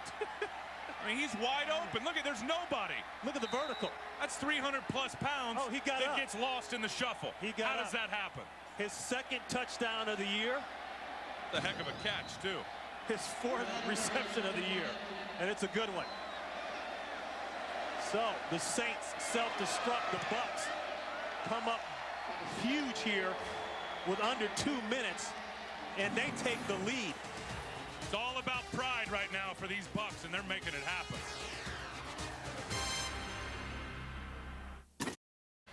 Here's Warren right here at the tight end. Watch this. No coverage at all on Warren Sapp. It just bites big time play action down inside. I believe it was Derek Rogers out there that didn't make his play. He gets sucked in the play action. Warren Sapp. And look at that. And here's his guy that was supposed to cover him. That is a major mental breakdown. Well, he's got some lift too, doesn't he? And technically, Tim, that block punt is not a turnover, but it's just like a turnover. It's just like it's a massive. huge play for your defense. Lewis trying to get to the corner, and he'll run straight out of bounds. And there we said the second touchdown catch for him this season. Hey, it's interesting, Tim, because the Buccaneers are 1-5 when trailing at the half, but they're 4-1 this season when leading at the half. So we've had to switch stats in a matter of seconds. Yeah. We started to talk about... Thanks to David Gibson and Rondé Barber. Rod Marinelli down there, the defensive line coach, talking to Warren Sapp. And David Gibson limping out. He came down on that kickoff, and it looked like this new turf here, and this is the new Astro Play turf. Got a hold of him there as he was trying to change his direction, and one of his knees, it looked like, just gave out on him. Well, and that could be devastating now for Tampa Bay because John Lynch is already out. Yep. They deactivated Travaris Robinson. They could be short of secondary people. Scott Frost, who they just picked up, may have to come in the game. Deuce tries to stretch it out, and This is they the just end of get the out first of the half. half. And that's the end of the first half with the score. The Bucs 14, the Saints 7. Fox NFL Sunday will continue from New Orleans after these messages and a word from your local Fox station. Ron Pitts, Tim Ryan, we are at halftime. The Buccaneers have made an amazing comeback in the last 2 minutes. They're up 14-7. And you look at what's going on now, and this is the Tampa Bay Buccaneer football that you really haven't seen all year, making some big plays and turning those big plays into points. Yeah, they thrive off of that. And I think when you look at what they've done in this first half, I think they got to be very excited. And I know John Gruden is to go in with a 7-point lead here at halftime. And I think it really all started. And this was a key play. Joe Horn drops a sure touchdown pass. Would have made it 14-0 at that point. Then Aaron Brooks, the empty hand fumble. That's going to lead to a Ken Dilger touchdown, Ronnie. Made it 14-7, and then the big play on special teams. That's right. David Gibson blocks the punt, scooped up by Rondé Barber. He takes it all the way down to the 1, and then Warren Sapp comes away with his second career touchdown. Nobody covers him in the back of the end zone. And, yeah. You know, it's interesting. That's the way it's gone today here in the second quarter for Tampa Bay, and that's the way it's kind of gone really for the Saints all year. This is the second time we've seen Aaron Brooks have that empty hand throw fumble, whatever you want to call it. Yeah, we've seen that a few times. You're absolutely right. Talked about his careless turnovers at the start of the game, and it's not like he meant to drop that football, but the fact is it times to Aaron Brooks since he's been down here in New Orleans. That's nothing new. All right, so they could easily be up 14-0 in this absolutely. ball game. Well, and if Joe Horn catches the ball. Yep. So the Tampa Bay Buccaneers will receive the kick. Mitch Berger will kick away as we look at Aaron Brooks, wondering why, oh, why me? I have been impressed, though, with New Orleans defensively. I think Rick Venturi, the defensive coordinator, has done a nice job so far in this game. Only 113 yards of total offense. Thomas Jones is back deep. And he'll go down just beyond the 25-yard line. To Bucky Jones, a starter, hustling down on kicks as we've got a little extracurricular going down. Right now, let's go down to our third member of the broadcast crew, Darryl Green, with some info. Darryl. Yeah, Ronnie, I just talked to head coach John Gruden of the Tampa Bay Buccaneers. Asked him about 26 bad minutes of football compared to 4 in the first half. They gave him a 14-7 lead. He said that's just the breaks. That's the way the game is played.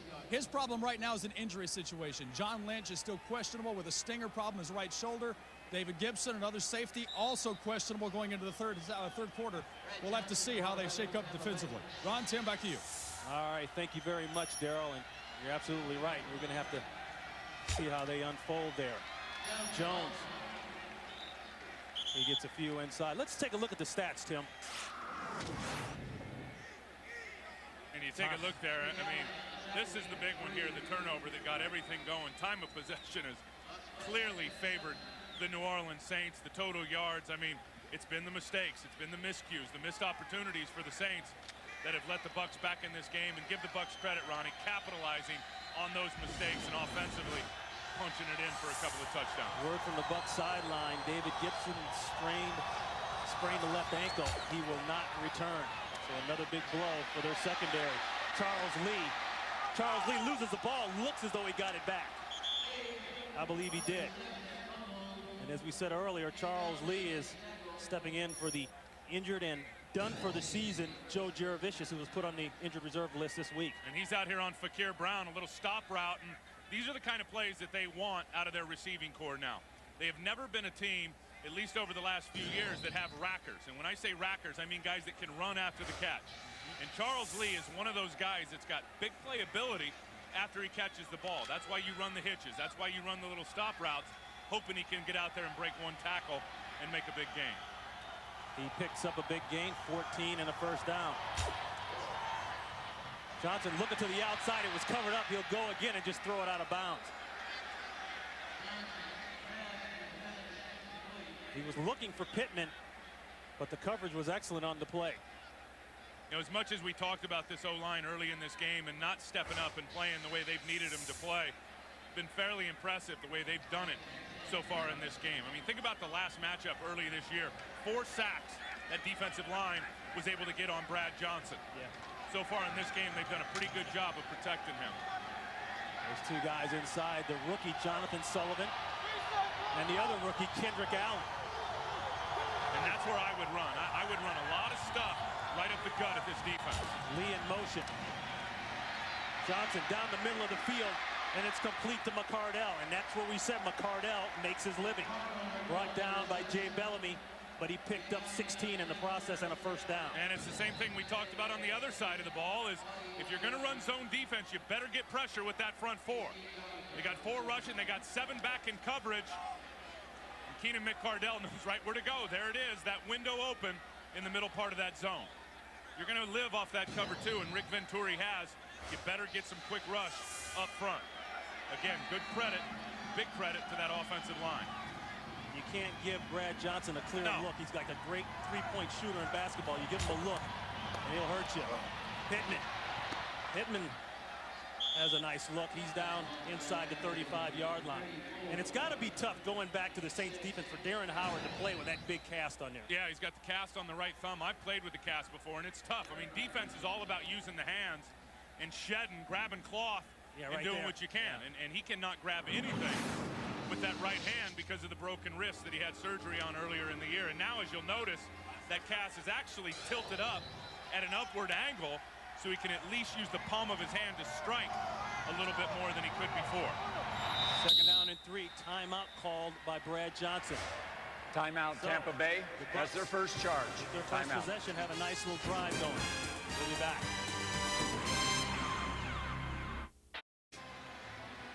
We're we're back 14-7, and that's Rick Venturi, the Saints defensive coordinator. He's been under some fire here, but his unit is playing pretty decent today. And I talked to him. He said, you know, it's all about first down in this league. We've got to stop these guys on first down. You saw there they picked up 8. It's not the way he wants it. The toss to Pittman. Pittman gets rid of 1, but he won't get rid of Fred Thomas. Excuse me, that's Jones. And that's what he said. He's, you know, everybody talks about this league on third down. Third down is everything. He goes, I got to tell you, this has become a first down league. Because if teams can get decent yards on first down and get into second and third manageable, then third down's not a whole bunch because it's a lot easier to convert. He said what he wants is 3rd and 8s, 3rd and 9s. Then he can play defense. Then he can get after people and dictate what he wants to do. 3rd down and 1. Pittman. Tripped up quickly, Bellamy. How many plays has Jay Bellamy made? He's making plays every week. Every week. Watch him. He's going to flash into your screen right here. I mean, that's all or nothing right there under Barnes, the fullback, and able to get an arm out there and trip up the running back. And that is a big-time play for this defense. I think a good call by John Gruden. His kicker has struggled this year. And Martin Gramatica, you got a 4th and 2. See if you can make it happen. They're 50% in the league. Pittman. Nope. No. It's not even close. Bellamy again.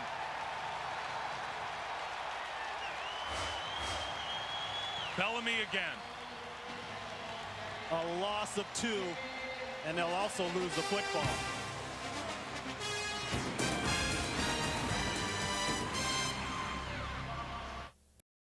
Jim Haslett had replaced Jay Bellamy with Mel Mitchell in the beginning of the year. Yep. And Bellamy was, you know, as they say, he had a pack of bubble gum in his back pocket and 1 foot out the door. Mitchell gets hurt in a preseason game, and all of a sudden, Bellamy is back in there. And Jay Bellamy's been the best player on that defense, bar none. 1st and 10 Saints. Brooks looking down the field. Pathan is open, and he overthrows him. John Lynch checks back in at the strong safety position for the Buccaneers. And look at this stop by Jay Bellamy. It didn't work on 3rd down, so they're going to try it on 4th down. Watch him fly in, force this thing. He's going to take on the fullback. He's going to force Pittman to cut up inside and allows his help to get there from the backside. That is an awesome play from Jay Bellamy. And how they run it right at him 2 times in a row. They tried that same play on 3rd down, and he came up with the big stuff. They figured they'd outfox him on 4th. He's been in the league too long. He comes up and makes a nice stop. Warren Sapp limped off the field. We'll keep an eye on him. McAllister trying to get through some traffic, brought down by McFarland and Quarles. Right now, let's go to Los Angeles and check in with JB. Hey, Ron, a battle indeed in Philadelphia. Take a look at this. Nice little shuffle pass from Donovan McNabb to Deuce Staley. 5-yard strike there. The key play, a Quincy Carter pick. Eagles up by 7 in the 3rd. Back to Ron and Tim. All right, JB, the Deuces are wild. Oh. And for Philly, talk about a resurgence. Oh, and they're tough. They're just gritty. You love their coach, and they're a big extension of Andy Reid. Oh, my goodness. Ball out again. Simeon Rice with yet another sack. That's 3 for Simeon Rice on the afternoon. That's now 15 on the year. Are you kidding me? There he is. This is the guy that makes it happen, though. Booger McFarland forces it up inside. Now Simeon's right there to come back and get a sack. And how about him doing what he always does, trying to pop that loose? Aaron's knee definitely down. Good call by Bill Levy. What a play from Simeon. That's called being a disruptive force. Barlow chases this one all the way out of bounds, and that's as good as a kick inside the 10-yard line. 54-yard punt, no return. 14-7 Bucs. Simeon Rice must have had a nice breakfast. Yeah. Probably the same breakfast he's been eating all year long. As he's been living in the Saints backfield. He had a nice warm-up. I was down there with him on the field before the game. He was out there about an hour before the game getting his groove on. Dancing and smiling, huh? Yep. Play action, 1st and 10. McCardell. That's an easy one. He steps out of bounds. 3 sacks today for Simeon Rice. And I think it's because the Saints have been in that pass situation where he can just tee back and go. Yeah, and they run that cover too, do the Tampa Bay Bucs, and they'll sit back there, and it's all predicated on that pressure up front. If you can get there, you can really make that thing work. It's like a well-oiled machine, and Simeon Rice has been a major player all day long. Pickup of 6, second down and 4. That's Cook in motion.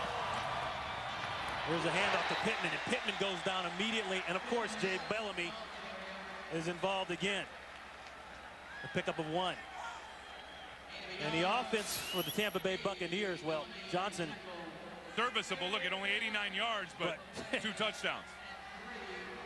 And the key thing, no interceptions, no fumbles. Nice job by Thomas Jones getting some big runs up the middle. As you see there, 5'3" a carry. And Charles Lee has also had some big catches over the middle of the field from Brad Johnson. Third down, McCardell in motion. Going to motion to that little bunch. Lee and Williams up top. The pressure comes, and it's incomplete. Charles Grant applied the pressure. That'll bring on the punting unit for the Bucs. Pretty good coverage all the way across the board on this bunch formation over here. Jam those guys at the line of scrimmage. Nothing can develop. And then the pressure able to get there and make Brad Johnson get rid of the ball. Tupa to punt to Michael Lewis. Lewis has been close on some returns today. He does not have a touchdown this year. A line drive screamer. He'll have at least 15 yards to work with. Looking for the wall. He's got the wall and then some. And he goes out of bounds. They mark it at the 41-yard line of the Tampa Bay Buccaneers. 51-yard kick, 27-yard return. We've got a flag down. Back on the Saints side of the ball at the 40-yard line. Right along the Buccaneer sideline.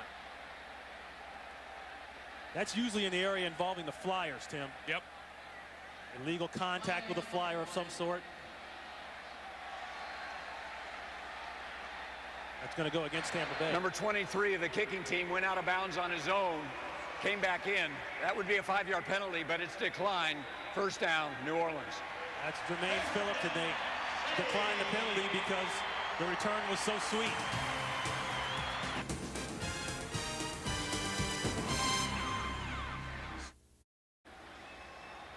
You know this guy? I think his name's Chucky. What's up, Chuck? Oh, no, there's Chuck. That's the real Chuck. And it's 14-7. His team is ahead with 8 minutes here in the third quarter. Best starting field position all day for the New Orleans offense. The boot wide open. That's Boo Williams. And Boo Williams will pick up close to 9 on that one. Ronnie, I want you to look at the two guys. Look at this out here. Both of these guys is what they call the cover-up guys on the Gunners.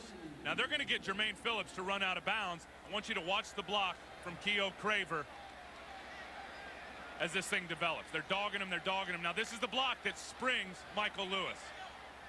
Boom, right there.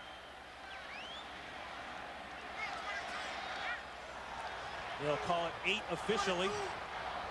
Second down and 2. Bucs looking for run. McAllister. Let's see how they mark it. It's going to be close. Jermaine Phillips comes up. Boy, do they have him bottled up so far this afternoon. And he's surpassed George Rogers for the team all-time yardage in a season. You see there, but you know what? I'm not so sure that matters to Deuce McAllister. The records don't mean anything to this guy. In talking to him on Friday, he wants the W's. He wants to get to the postseason, and the penetration by those Bucs up front has really eliminated and limited his ability to get the big runs. Third down and 1. They'll pass for it. Pressure. Rice chasing Brooks. The throwback, and it's high, intended for Pathan. Once again, Simeon Rice is involved in the play. Tell me something. Are these guys queued up and ready to go from a game plan standpoint? Watch these D linemen. They're all going to come this way. They know Aaron Brooks is already rolling to his right. I mean, that's Monty Kiffin knowing tendencies, knowing that Aaron Brooks is going to get that movement, that edge play, gets everybody slanting over there to the weak side. I mean, this guy knows defense as well as anybody in the NFL. And these Bucs here today have looked pretty good, Ron, shutting down that running game and getting after the quarterback, bringing visions back from last year's world champions. 49 yards out, Carney, and he doesn't have a shot. That one's pushed right.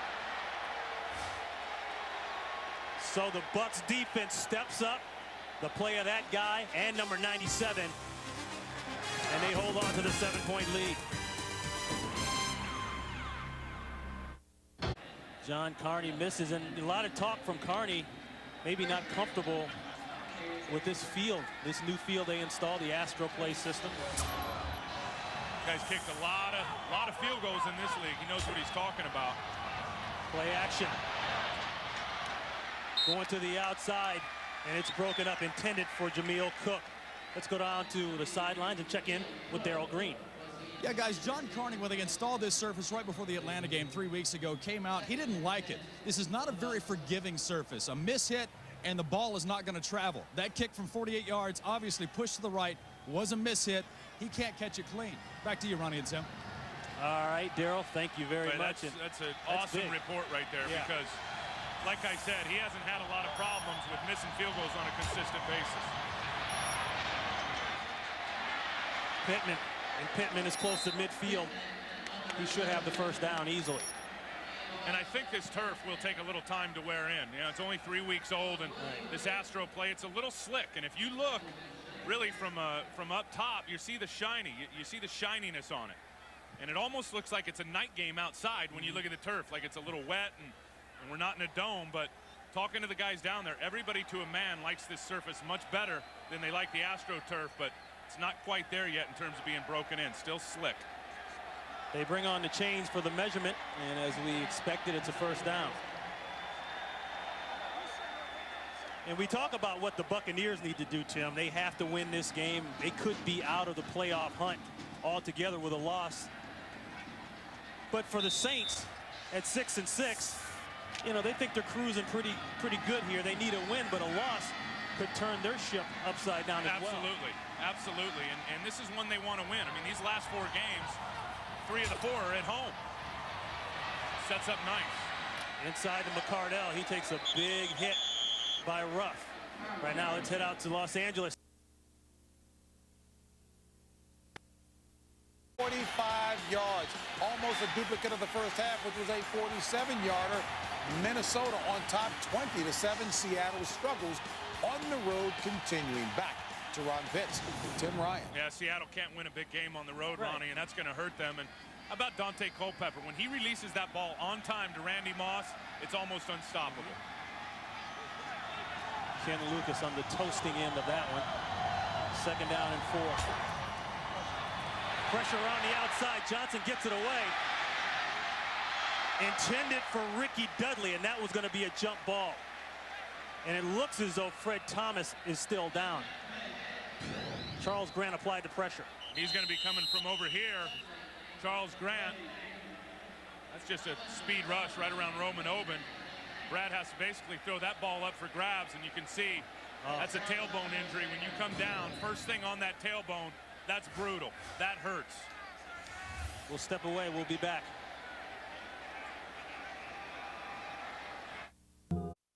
Here's the injury to Fred Thomas, who is still down out on the field. Here he is, and here's Jay Bellamy, who's going to convert.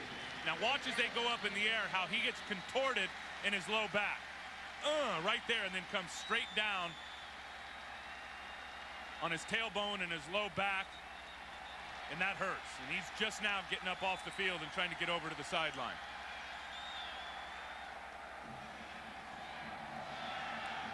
Fred Thomas. And he's their best cover guy back there, by far. I mean, there's no doubt about that. And he's another guy that's been involved in a lot of... Look at that, is just grimacing pain. And a lot of switching around. Fakir Brown comes in to take his place. Dale Carter came in as a starter in the beginning of the season. He was injured, didn't play well, and he's been supplanted by Thomas. Watch this, little stop route right here. 3rd and 4, going up the field. McCardell has it.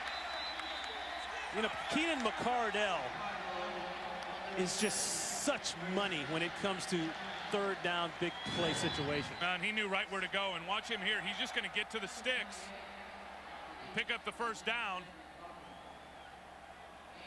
How about that? That's the old fade stop where you basically throw it behind the guy. It's a planned play.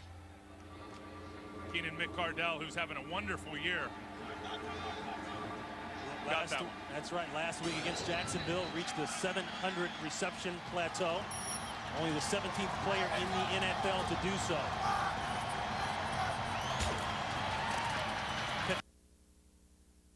This is Pittman again. And you're talking about McCardell. He's a leading receiver. He comes into the game with a hip pointer. Yep. 12 years in the league. This guy's career actually started out in Washington. He was on the '91 Super Bowl team with Joe Gibbs, the head coach. Yep. You know, played against the Buffalo Bills. All those great years in Jacksonville, yep. and then over to here. And you know, he has really benefited in terms of his numbers from Keyshawn being deactivated. Keyshawn was, I mean, before Keyshawn got deactivated, McCardell was getting about 4 or 5 catches a game. He's upwards of 8 or 9 now. Fred Thomas checks back in the game after one play off. Charles Grant getting a little antsy. Look at this, it's open. Edel Shepard. Oh.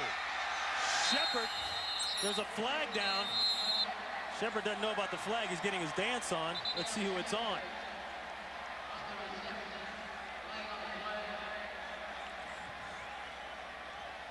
Shepard was just pass activated. interference, number 82 offense. 10-yard penalty. Repeat second down. That's on Charles Lee. Shepard just signed now with the Bucs as a free agent. Here's Charles Lee. Here's the Edel Shepard. Now watch this. They're going to run a little combo route to this junction point right here. That basically is an illegal pick. That's exactly what it is, and I'll tell you why. Because they're not within 1.5 yards of the line of scrimmage. If you're going to do those little combo routes and rub guys off, you can't do it down the field. It's ought to all be within 1.5 yards of the line of scrimmage. And John Gruden is flaming hot. He is not happy. Shepard, part of the new group of receivers, but that's a legitimate call. I mean, that's a pick play that have been outlawed in this league. You can't run them. Second down and 17. The throw inside to Pittman. Pittman has some room. Ooh, nice move. Finally brought down by Darren Smith. This is an area of the field we thought they would exploit. Right in here, and Pittman's going to get out and get it. But look at Brad Johnson hanging in. He's got pressure coming from both sides. He's going to hang, let it develop, and then a little flip to his tailback. He put the juice move on Thomas. He's hurt, Ron. Yeah, I know. Fred's hurt. You got that one. You always got that one. Wow. Pick up a 13, 3rd and 4.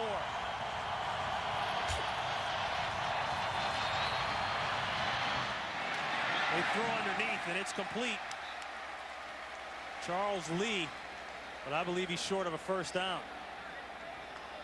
Let's see if this plant foot has any bearing on what happens with Martin Gramatica. We talked about the new surface with Carney having problems. Gramatica has certainly had problems this year kicking for the Bucs, kicking field goals. Let's see if this new field comes into play. And Gramatica has missed 7 field goals this year, 1 extra point. He's had a couple blocks, so not so Automatica anymore. This is from 44 yards out. And that one's going to tail off to the right. Make it 8 misses. So in spite of the nice drive, the Buccaneers can't add to the 7-point lead. And you can see, Tim, maybe it's the Astro play got him. Who knows? It's the same deal that happened to Carney. I mean, that's just a push to the right. That's a miss hit. And the plant foot is everything with these kickers. I mean, especially on the longer ones. If you can't get that plant foot where it needs to be and get those hips opened up to get the explosion, you're going to push that thing to the right. And it looks like it's okay once it releases, and then it's just going to push and fade right out to the right side. And that's more of a fade than a slice. Gramatica, right about there, knew that that was curling out. Saints take over 1st and 10 on the 34-yard line. McAllister with his first big breakout of the day. Jermaine Phillips saves an even bigger run. Big break for McAllister, bad break for John Gruden on that missed field goal. And he told us in the meetings yesterday, he goes, who would have thought Martin Gramatica would come in and miss 7 field goals this year at critical times? That's one thing that he harped on, was special teams and field position that has not been there for this team. 22 yards on that pickup. And remember, McAllister leads the NFL and runs over 20 yards or more. That's a live ball. He better get on it. Intended for McAllister, and it's incomplete. Let's head to JB and check out what's going on around the league. JB. Hey, Ron and Tim, take a look. Cowboys not ready for that snap. Darwin Walker chasing the ball in the end zone with Quincy. It is kicked out of the end zone. That is a safety for the Eagles. 19-10. 10 seconds left in the third. Eagles on top. Ron and Tim. All right, Tim, a dogfight going on up there. We got one here. That last pass play was not ruled a backward pass. They brought it back up to the original line of scrimmage. Bring up second down. McAllister. And he's brought down by Lynch along with Simeon Rice. Let's go back to that last play, Tim, and you tell me, lateral or no lateral? Well, let's see what the trajectory and the direction of this football is. Is Deuce McAllister behind him? Good call by the referee.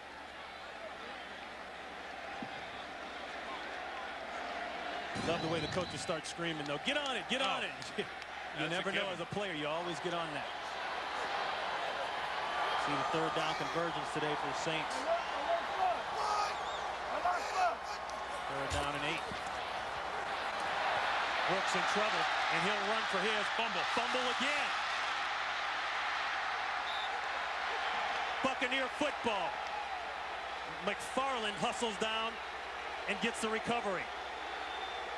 And Aaron Brooks is imploding. Well, it's exactly what I said, Ron, coming into this game. His costly mistakes, and it hasn't been interceptions. It's the inability to hang on to the ball. Tuck it away, Aaron. You're a runner now. Cover that thing up with 2 hands, and it won't get knocked loose. And Derek Brooks comes up, puts his helmet right on the ball, and pops it out. What a big play by the defensive MVP from last year, Derek Brooks, who, no question, Ronnie, is the leader of this football team and the leader of this defense. And that has been the whole key right now to this game. And they've both been at the hands of Aaron Brooks. He threw the one early in the first half, in the second quarter, where he basically lost it on a pass, fumbled, nobody hit him, and then that time just holding it carelessly as he's trying to pick up the first. And Tim, his passing numbers are okay. He's 14 of 22 for 190, but he can't hold on to the football. Not a good mix. The end around, it's wide open to Charles Lee. A flag is down, though. Lee out of bounds at about the 50-yard line, but let's check out the flag. Someone held Kenny Smith. Kenny Smith got held up inside, and it's a good thing because Darren Howard was faked out of his jock over here on the edge. Holding. Number 71 offense. 10-yard penalty, repeat, first down. Gary Jenkins. He's the left guard, but Darren Howard, he had no chance on that play. The Bucs offense has committed the most holding penalties in the NFL, now at 31. It's been a killer for them, and that's been the field position issue. Some of it has been special teams, but a lot of it has been these guys up front getting holding calls on inopportune times when they have big plays. And that will be the end of the third quarter. So it stays 14-7 Buccaneers.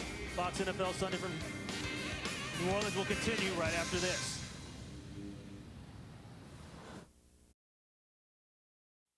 At Aaron Brooks as we start the fourth quarter here. He's had a lot of mistakes.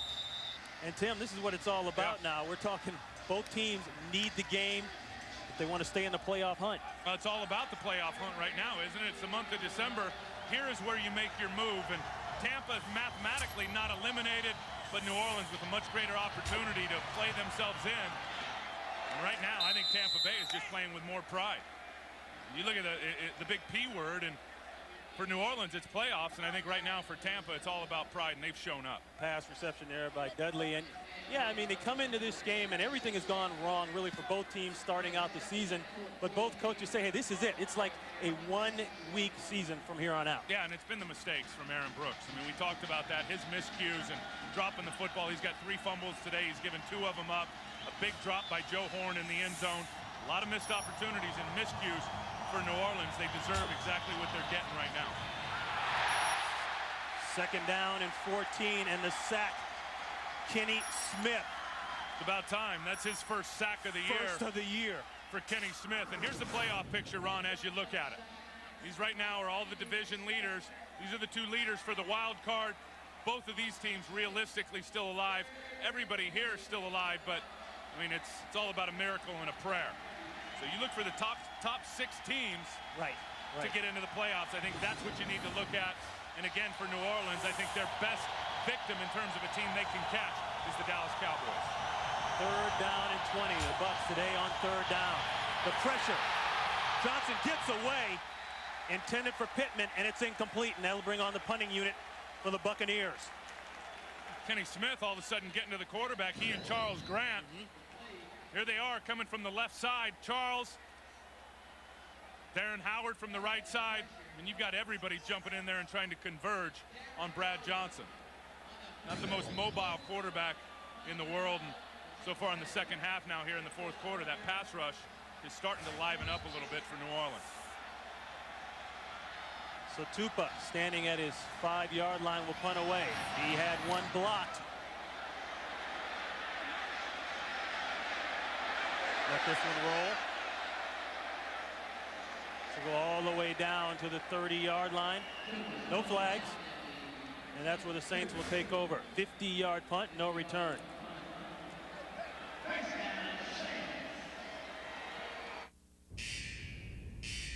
Only one truck has the strongest, toughest frame of any full-size pickup. That truck is the new Ford F-150.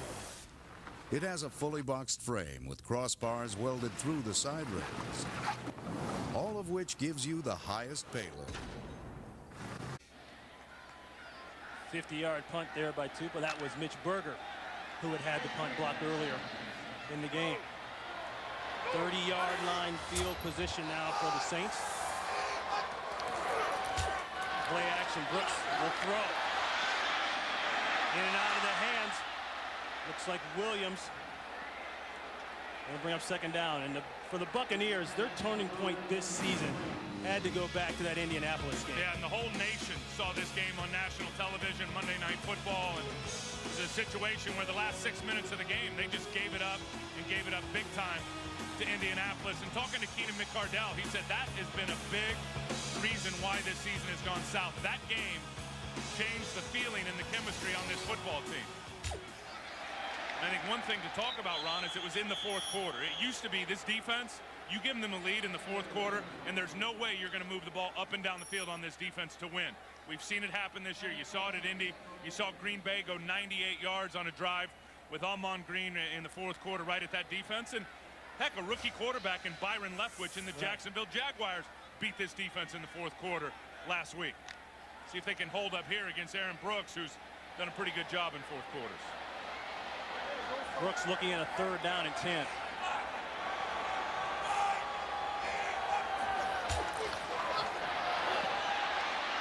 Plenty of time. Here comes the pressure late. That's Terrell Smith, his fullback, and Smith, he's got a long way to go to the marker. He'll pick up a 3, and that won't be enough. This D-line has got it cranked up in this second half. I don't know what Rod Marinelli, the D-line coach, told him before this game, but he said, you guys, we're going to get after it. Look at the moves all the way across the board. Simeon up inside. Booger McFarland inside. You're going to have to hold out there on the edge on White, and then you've got Warren Sapp nodding on the field, proud of his troops. His comrades out there getting heat on the QB. The trainers helped LaCharles Bentley off the field, so the Bentley may still be hurting after that knee injury he sustained earlier in the game. Berger to punt. Nice kick. Barlow to the 30. Barlow across the 35. Flag down again. And he's down at about the 37-yard line, tackled by Victor Green.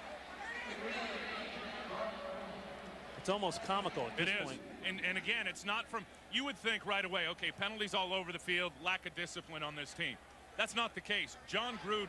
Holding, number 35, receiving team. During the return, 10-yard penalty, first down. Corey Ivy Timeout. there on the hold. John Gruden has been in these guys' ear. I mean, jumping down their throats, saying, fellas, all the extra work, trying to get it figured out, it hasn't paid off.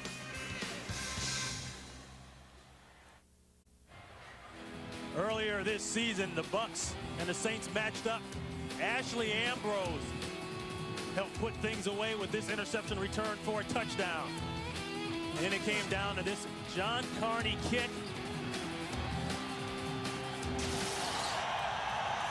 And that's one reason the Saints have beaten the Bucs 3 in a row. Yeah, I think a big reason, when you go back to that game, was the pressure they had on Brad Johnson throughout. 4 sacks in that first matchup this year. So far here today, only 1 sack on him. And these guys on the other side have clearly gotten the job done. And look what they've done the last 3 games in the rush yards. Today, 88. You had Deuce with the 1 long gain, the 22-yarder. Lamar Smith with a 17-yarder. Besides that, there has been nothing in the run game for the New Orleans Saints, who came into this game, Ron, is number 5 in the entire league, rushing for about $138 a game. 2nd and 10.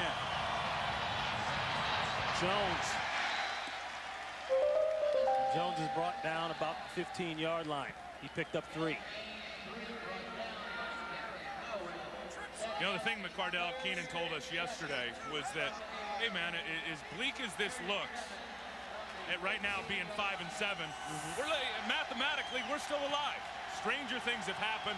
Let's go out and play Buck football. We had a very good week of practice. Heck, he said he was even able to practice this week. Let's go out and play for pride. We still may be playing for the playoffs. McCardell and Williams at the bottom of your screen. That's Dudley in motion. Johnson sends him back. The shovel pass to Jones, and Jones will have the first down and then some. Great call there. Terrific call. Terrific call from John Gruden. What you do is you want to get all these guys penetrating up the field, getting beyond the depth of the running back, and then show the little shovel pass underneath. Look, Darren Howard upfield, Kenny Smith upfield. Get your tailback in front of him, shovel it out to him, and Thomas Jones picks up the first. Pickup of 17 by Jones. I think he's done some nice things in this game today, auditioning to be the starting tailback here in Tampa next year. Jones will get it again, looking for the corner. Pushed out of bounds by Ashley Ambrose. And I think that's what John Gruden told us about Thomas Jones. These next 4 games are going to be a real evaluation process for him. He's going to get a lot more reps. Said it was very hard to get him in the mix early because Thomas Jones and Michael Pittman are relatively the same type of back, and Michael was the incumbent starter, and he got most of the carries. And now John told us that now it's got to be Thomas Jones. We're going to see what he can do, see if they're going to get him back under contract in the offseason. 2nd down and 9. Looking inside for Johnson, intercepted. Orlando Rupp, the inside linebacker, has a big turnover for the Saints. Ashley Ambrose getting the pass breakup and getting that thing up in the air.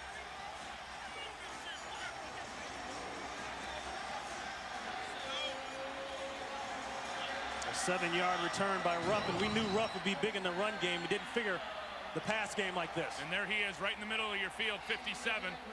Ashley with the breakup. See, that's what happens when you run to the ball. That's why guys play whistle to whistle. You learn that when you get to college. Play whistle to whistle. You're trying to swarm, you're trying to get after it, and good things happen. Loose balls get up in the air. When you're going all out in pursuit, you're there to be the receiving end of that. That ball was intended for Dudley. They had the nice matchup that time, a cornerback on a tight end. First down for Brooks. Brooks down the middle of the field, and it's complete. Joe Horn gets back into the action.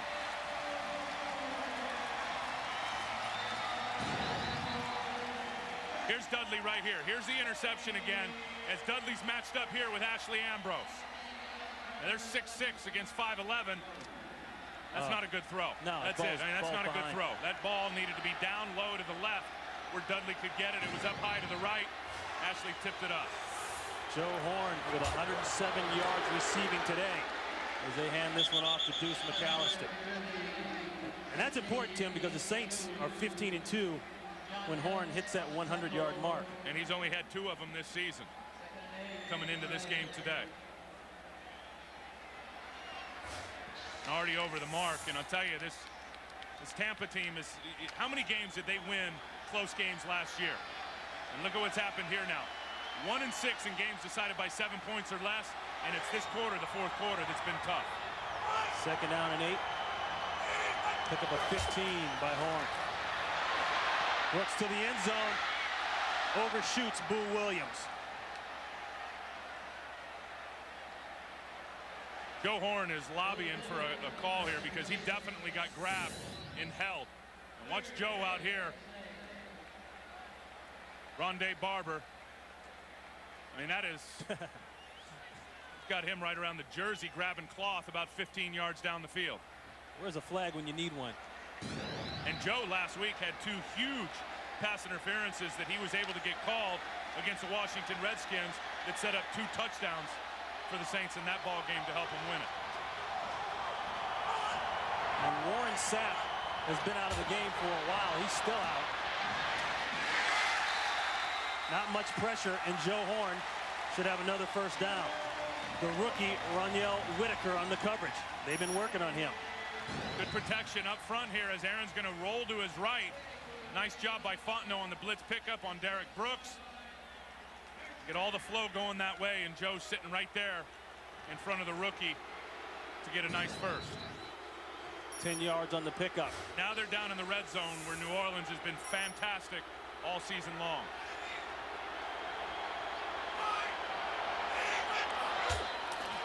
Going to Joe Horn to fade. And it's incomplete. Whitaker again on the coverage.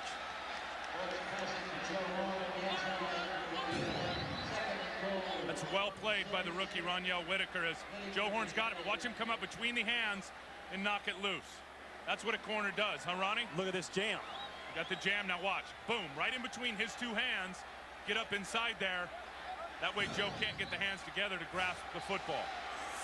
The jam did it all, took away the timing on the route. Look at that, we talked about how good they are. 3rd in the National Football League at getting touchdowns. Pathan in motion. They'll go for the end zone. Another fumble. Spires came all the way around the outside, and now the scramble's on. This is a deja vu of last year with this defense, just crushing people. And again, it's at the time when they need it most. This defense has come up and made huge plays all day long. John Lynch, as we look at Monty Kiffin, is signaling Buccaneer ball. Oh, yeah, this is Buccaneer football. You could see the way that thing developed, right? And it is. Spires knocked it loose. Shartrick Darby on the fumble recovery, and Shelton Quarles.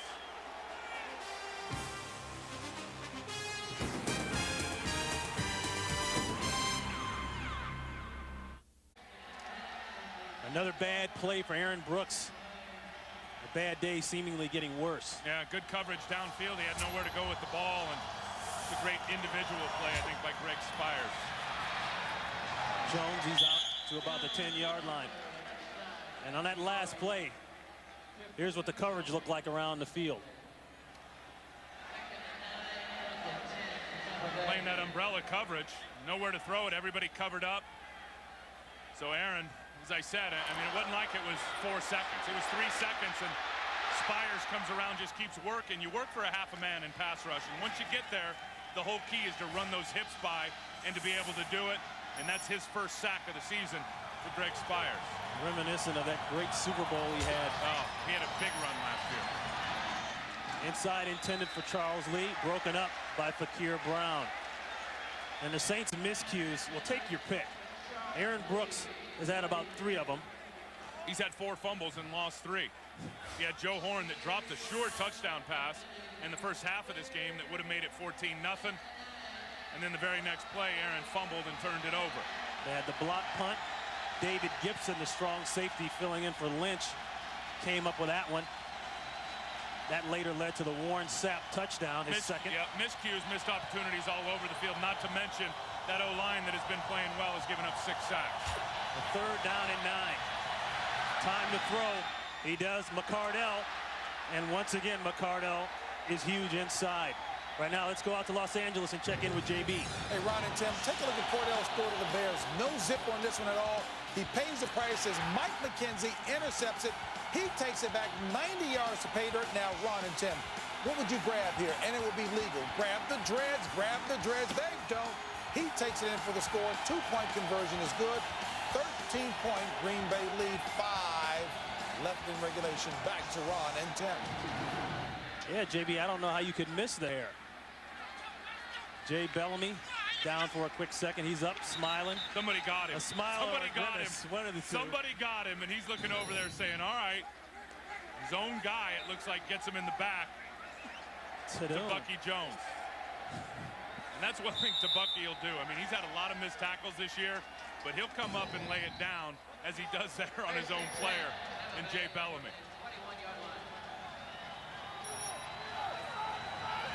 So McCardell picked up 12. They moved the chains. 1st and 10. 14-7 Bucs here in the 4th quarter. Jones tripped up quickly.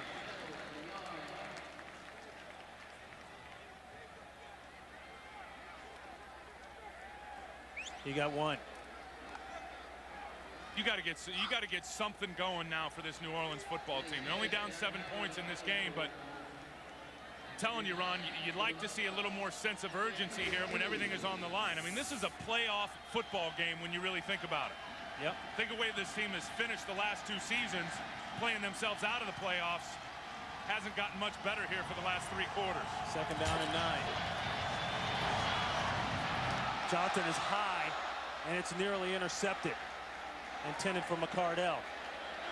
The one thing you see with Johnson, the ball is out on time every single play. Well, he's a thinking man's quarterback. He really is. He's, you know, the guy sat for so long in Minnesota. I don't think he became a starter up there until year number 5. He did some tremendous things there down to Washington and then here. And John Gruden loves it. He said this guy is an absolute sponge when it comes to digesting and bringing in information. The more, the better for Bad Johnson. 3rd down and 9. McCardell in motion. Pump fake going down the middle of the field. McCardell, and he has it. What a catch. Look at that. McCardell is inside Saint territory. Look at that. That is a huge play. You know, if they stop them on that 3rd down, force them to punt, get good field position, the Saints are right back in business. 34 yards and a 1st down. Instead, you give up 34 yards in double coverage. You got 1 safety high into Bucky Jones. Now they see which way he's going with it. To Bucky, can't get there on time. That isn't even a good throw. I mean, that's got wobble written all over it. But watch McCardell go get it with his hands. He doesn't wait for that ball to come in and hit him in the pads.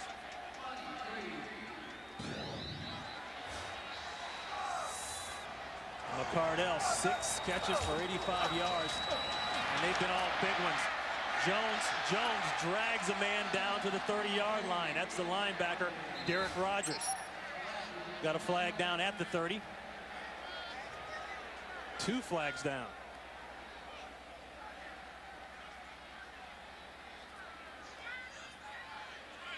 Bill Levy and his officials discuss the deal.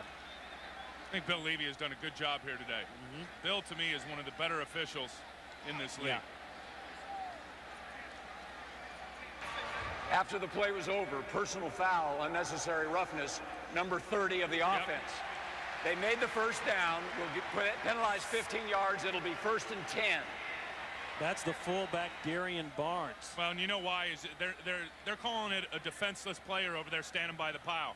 You cannot run down and clean guys up around the pile anymore when you're going down. Now watch number 30 at the top of your screen. The running back's already down. Now he's going to come get a cheap shot on Melvin Simmons and knock him down. That's pretty stupid. That doesn't happen. That's on Melvin Williams, and that doesn't happen. You don't do that anymore in this league. They consider him a defenseless player. Personal foul. We talked about the holding calls, most in the NFL. Personal fouls, most in the NFL for Tampa Bay. That earns him a seat right on that bench.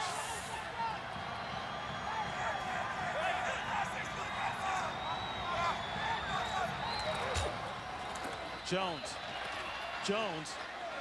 And if you can get 5 a crack, especially on first down. It's great. Well, coming up after the game, it's the Sports Illustrated 2003 Sportsman of the Year show. James Brown hosts this one, a 1-hour retrospect looking back at the greatest sports moments and athletic achievements of the past year.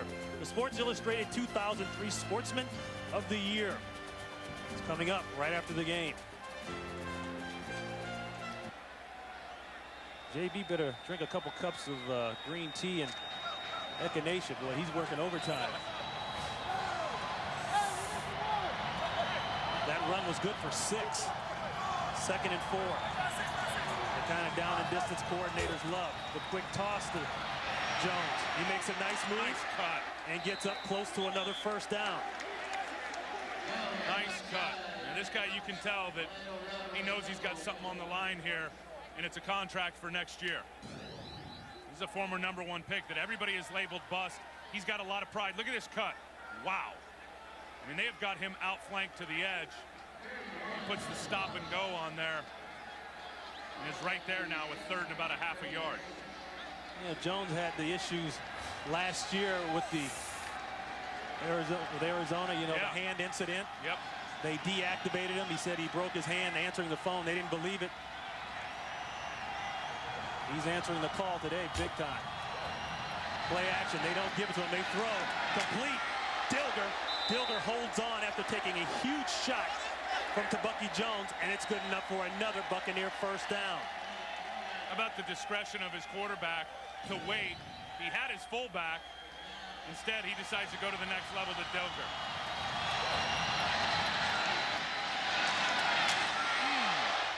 Hello. Not too many quarterbacks can reload. No, you see that? And readjust like that. He wanted his fullback and then saw Dilger flash open to the next level. Got him the football, and Dilger's hurt. He takes a blast off from Bucky Jones. But he did what he had to do, catch the ball, and then collapse later. He's had a nice game today. Had that first touchdown. Play clock low. Johnson gets it off. And Tim, it's 5 yards a pop inside, seemingly this second half for the Buccaneers. Jones again. And this is what John Gruden loves to do. That's their first charge. When he wants to run the ball, he wants to run it in the fourth quarter to try to salt this game away. They'll give him 4 as the Saints call timeout to try and slow down this fast break. 14-7 Buccaneers.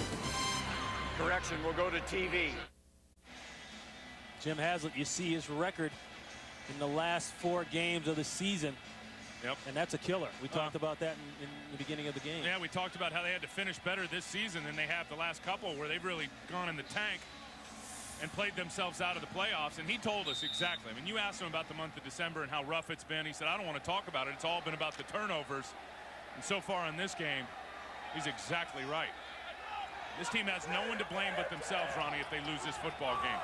They've had the opportunities to win it. A nice play drive here by the Buccaneers. 2nd down and 6. They'll go to Jones, and Jones will be knocked down immediately. Another timeout. Timeout, New Orleans. That's their second charge timeout. 30-second timeout.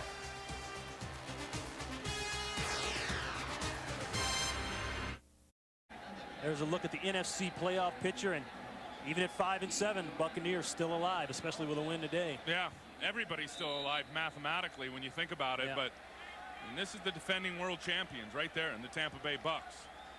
Get this thing to 6-7 this afternoon. See what happens here now down the stretch. Of course, they're going to need some help, Ron. They'll need people to lose, but the opportunity's still there. 14th play of the drive. And they hand off to Thomas Jones. And clearly, the Buccaneers working on that clock. New Orleans. The last time out, they expire the Saints' timeouts. There'll be none left for that man when he gets back on the field.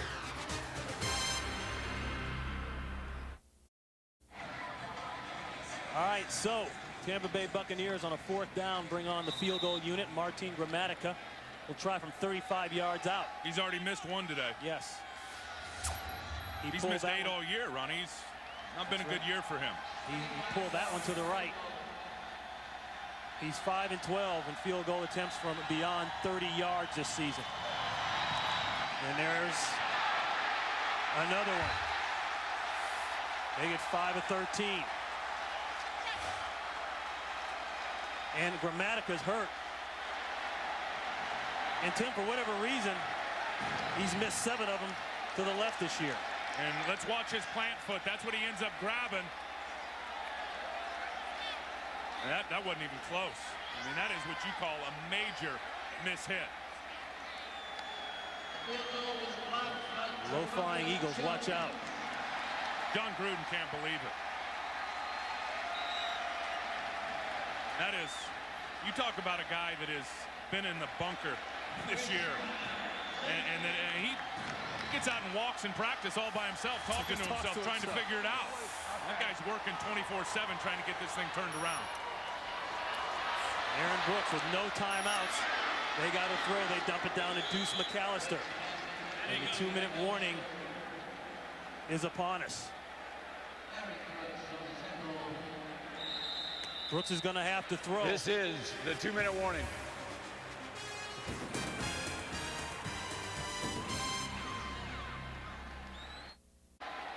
Aaron Brooks with 11 fourth-quarter comebacks and 3 this year. Yep, and one of those against Tampa Bay in that first matchup this season. They were able to get it down the field and give Carney the opportunity to punch it through. Did one against the Redskins, one against the Falcons. And as you say, Tim, that last one against the Buccaneers in the first game. And he's, I think, the only quarterback run in the NFL that hasn't thrown an interception either in the fourth quarter. Second down and 3, and he'll go down. Another sack, Anthony McFarland. And the Tampa Bay front 4 has come alive. Oh, we talked about this not being the same unit on film. They've been ridiculously good today. That's 7 sacks they have gotten after Aaron Brooks. And without Warren Sapp in most of the fourth quarter, that's McFarland and Wims inside. They'll throw complete. Pathan. And Pathan is down close to the 30-yard line. Got a big fourth down here now. This is the game. Yeah, this is the game. And with the game, could the playoff chances with the New Orleans Saints go right down the tubes if they don't get a completion here and pick up the first? 8 on the pickup, 4th and 6. Checks it down. McAllister's got to get it. That's it. And he does it. That's it.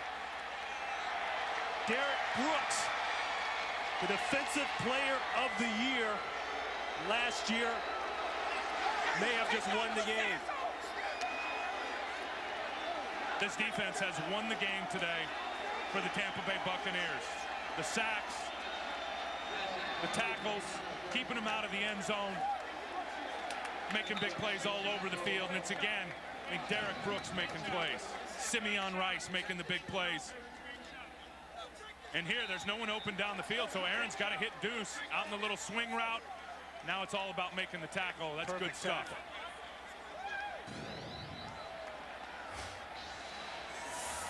So the Buccaneers go into the victory formation, a formation they haven't seen a lot this year, but they'll take this one. This team has lost 4 of their last 5 games, Ron. 4 of their last 5. It all came to a head in November. They released Keyshawn Johnson, or deactivated him, rather. You think John Gruden is not pumped up to get himself a victory? He has lost 3 in a row to these New Orleans Saints. This is the team that he hasn't been able to beat. He gets it done in a big win here. So both teams will move to 6 and 7. Staying in the hunt are the Tampa Bay Buccaneers, and that man right there, along with that guy there, the whole D-line, two other dominated, have dominated the game.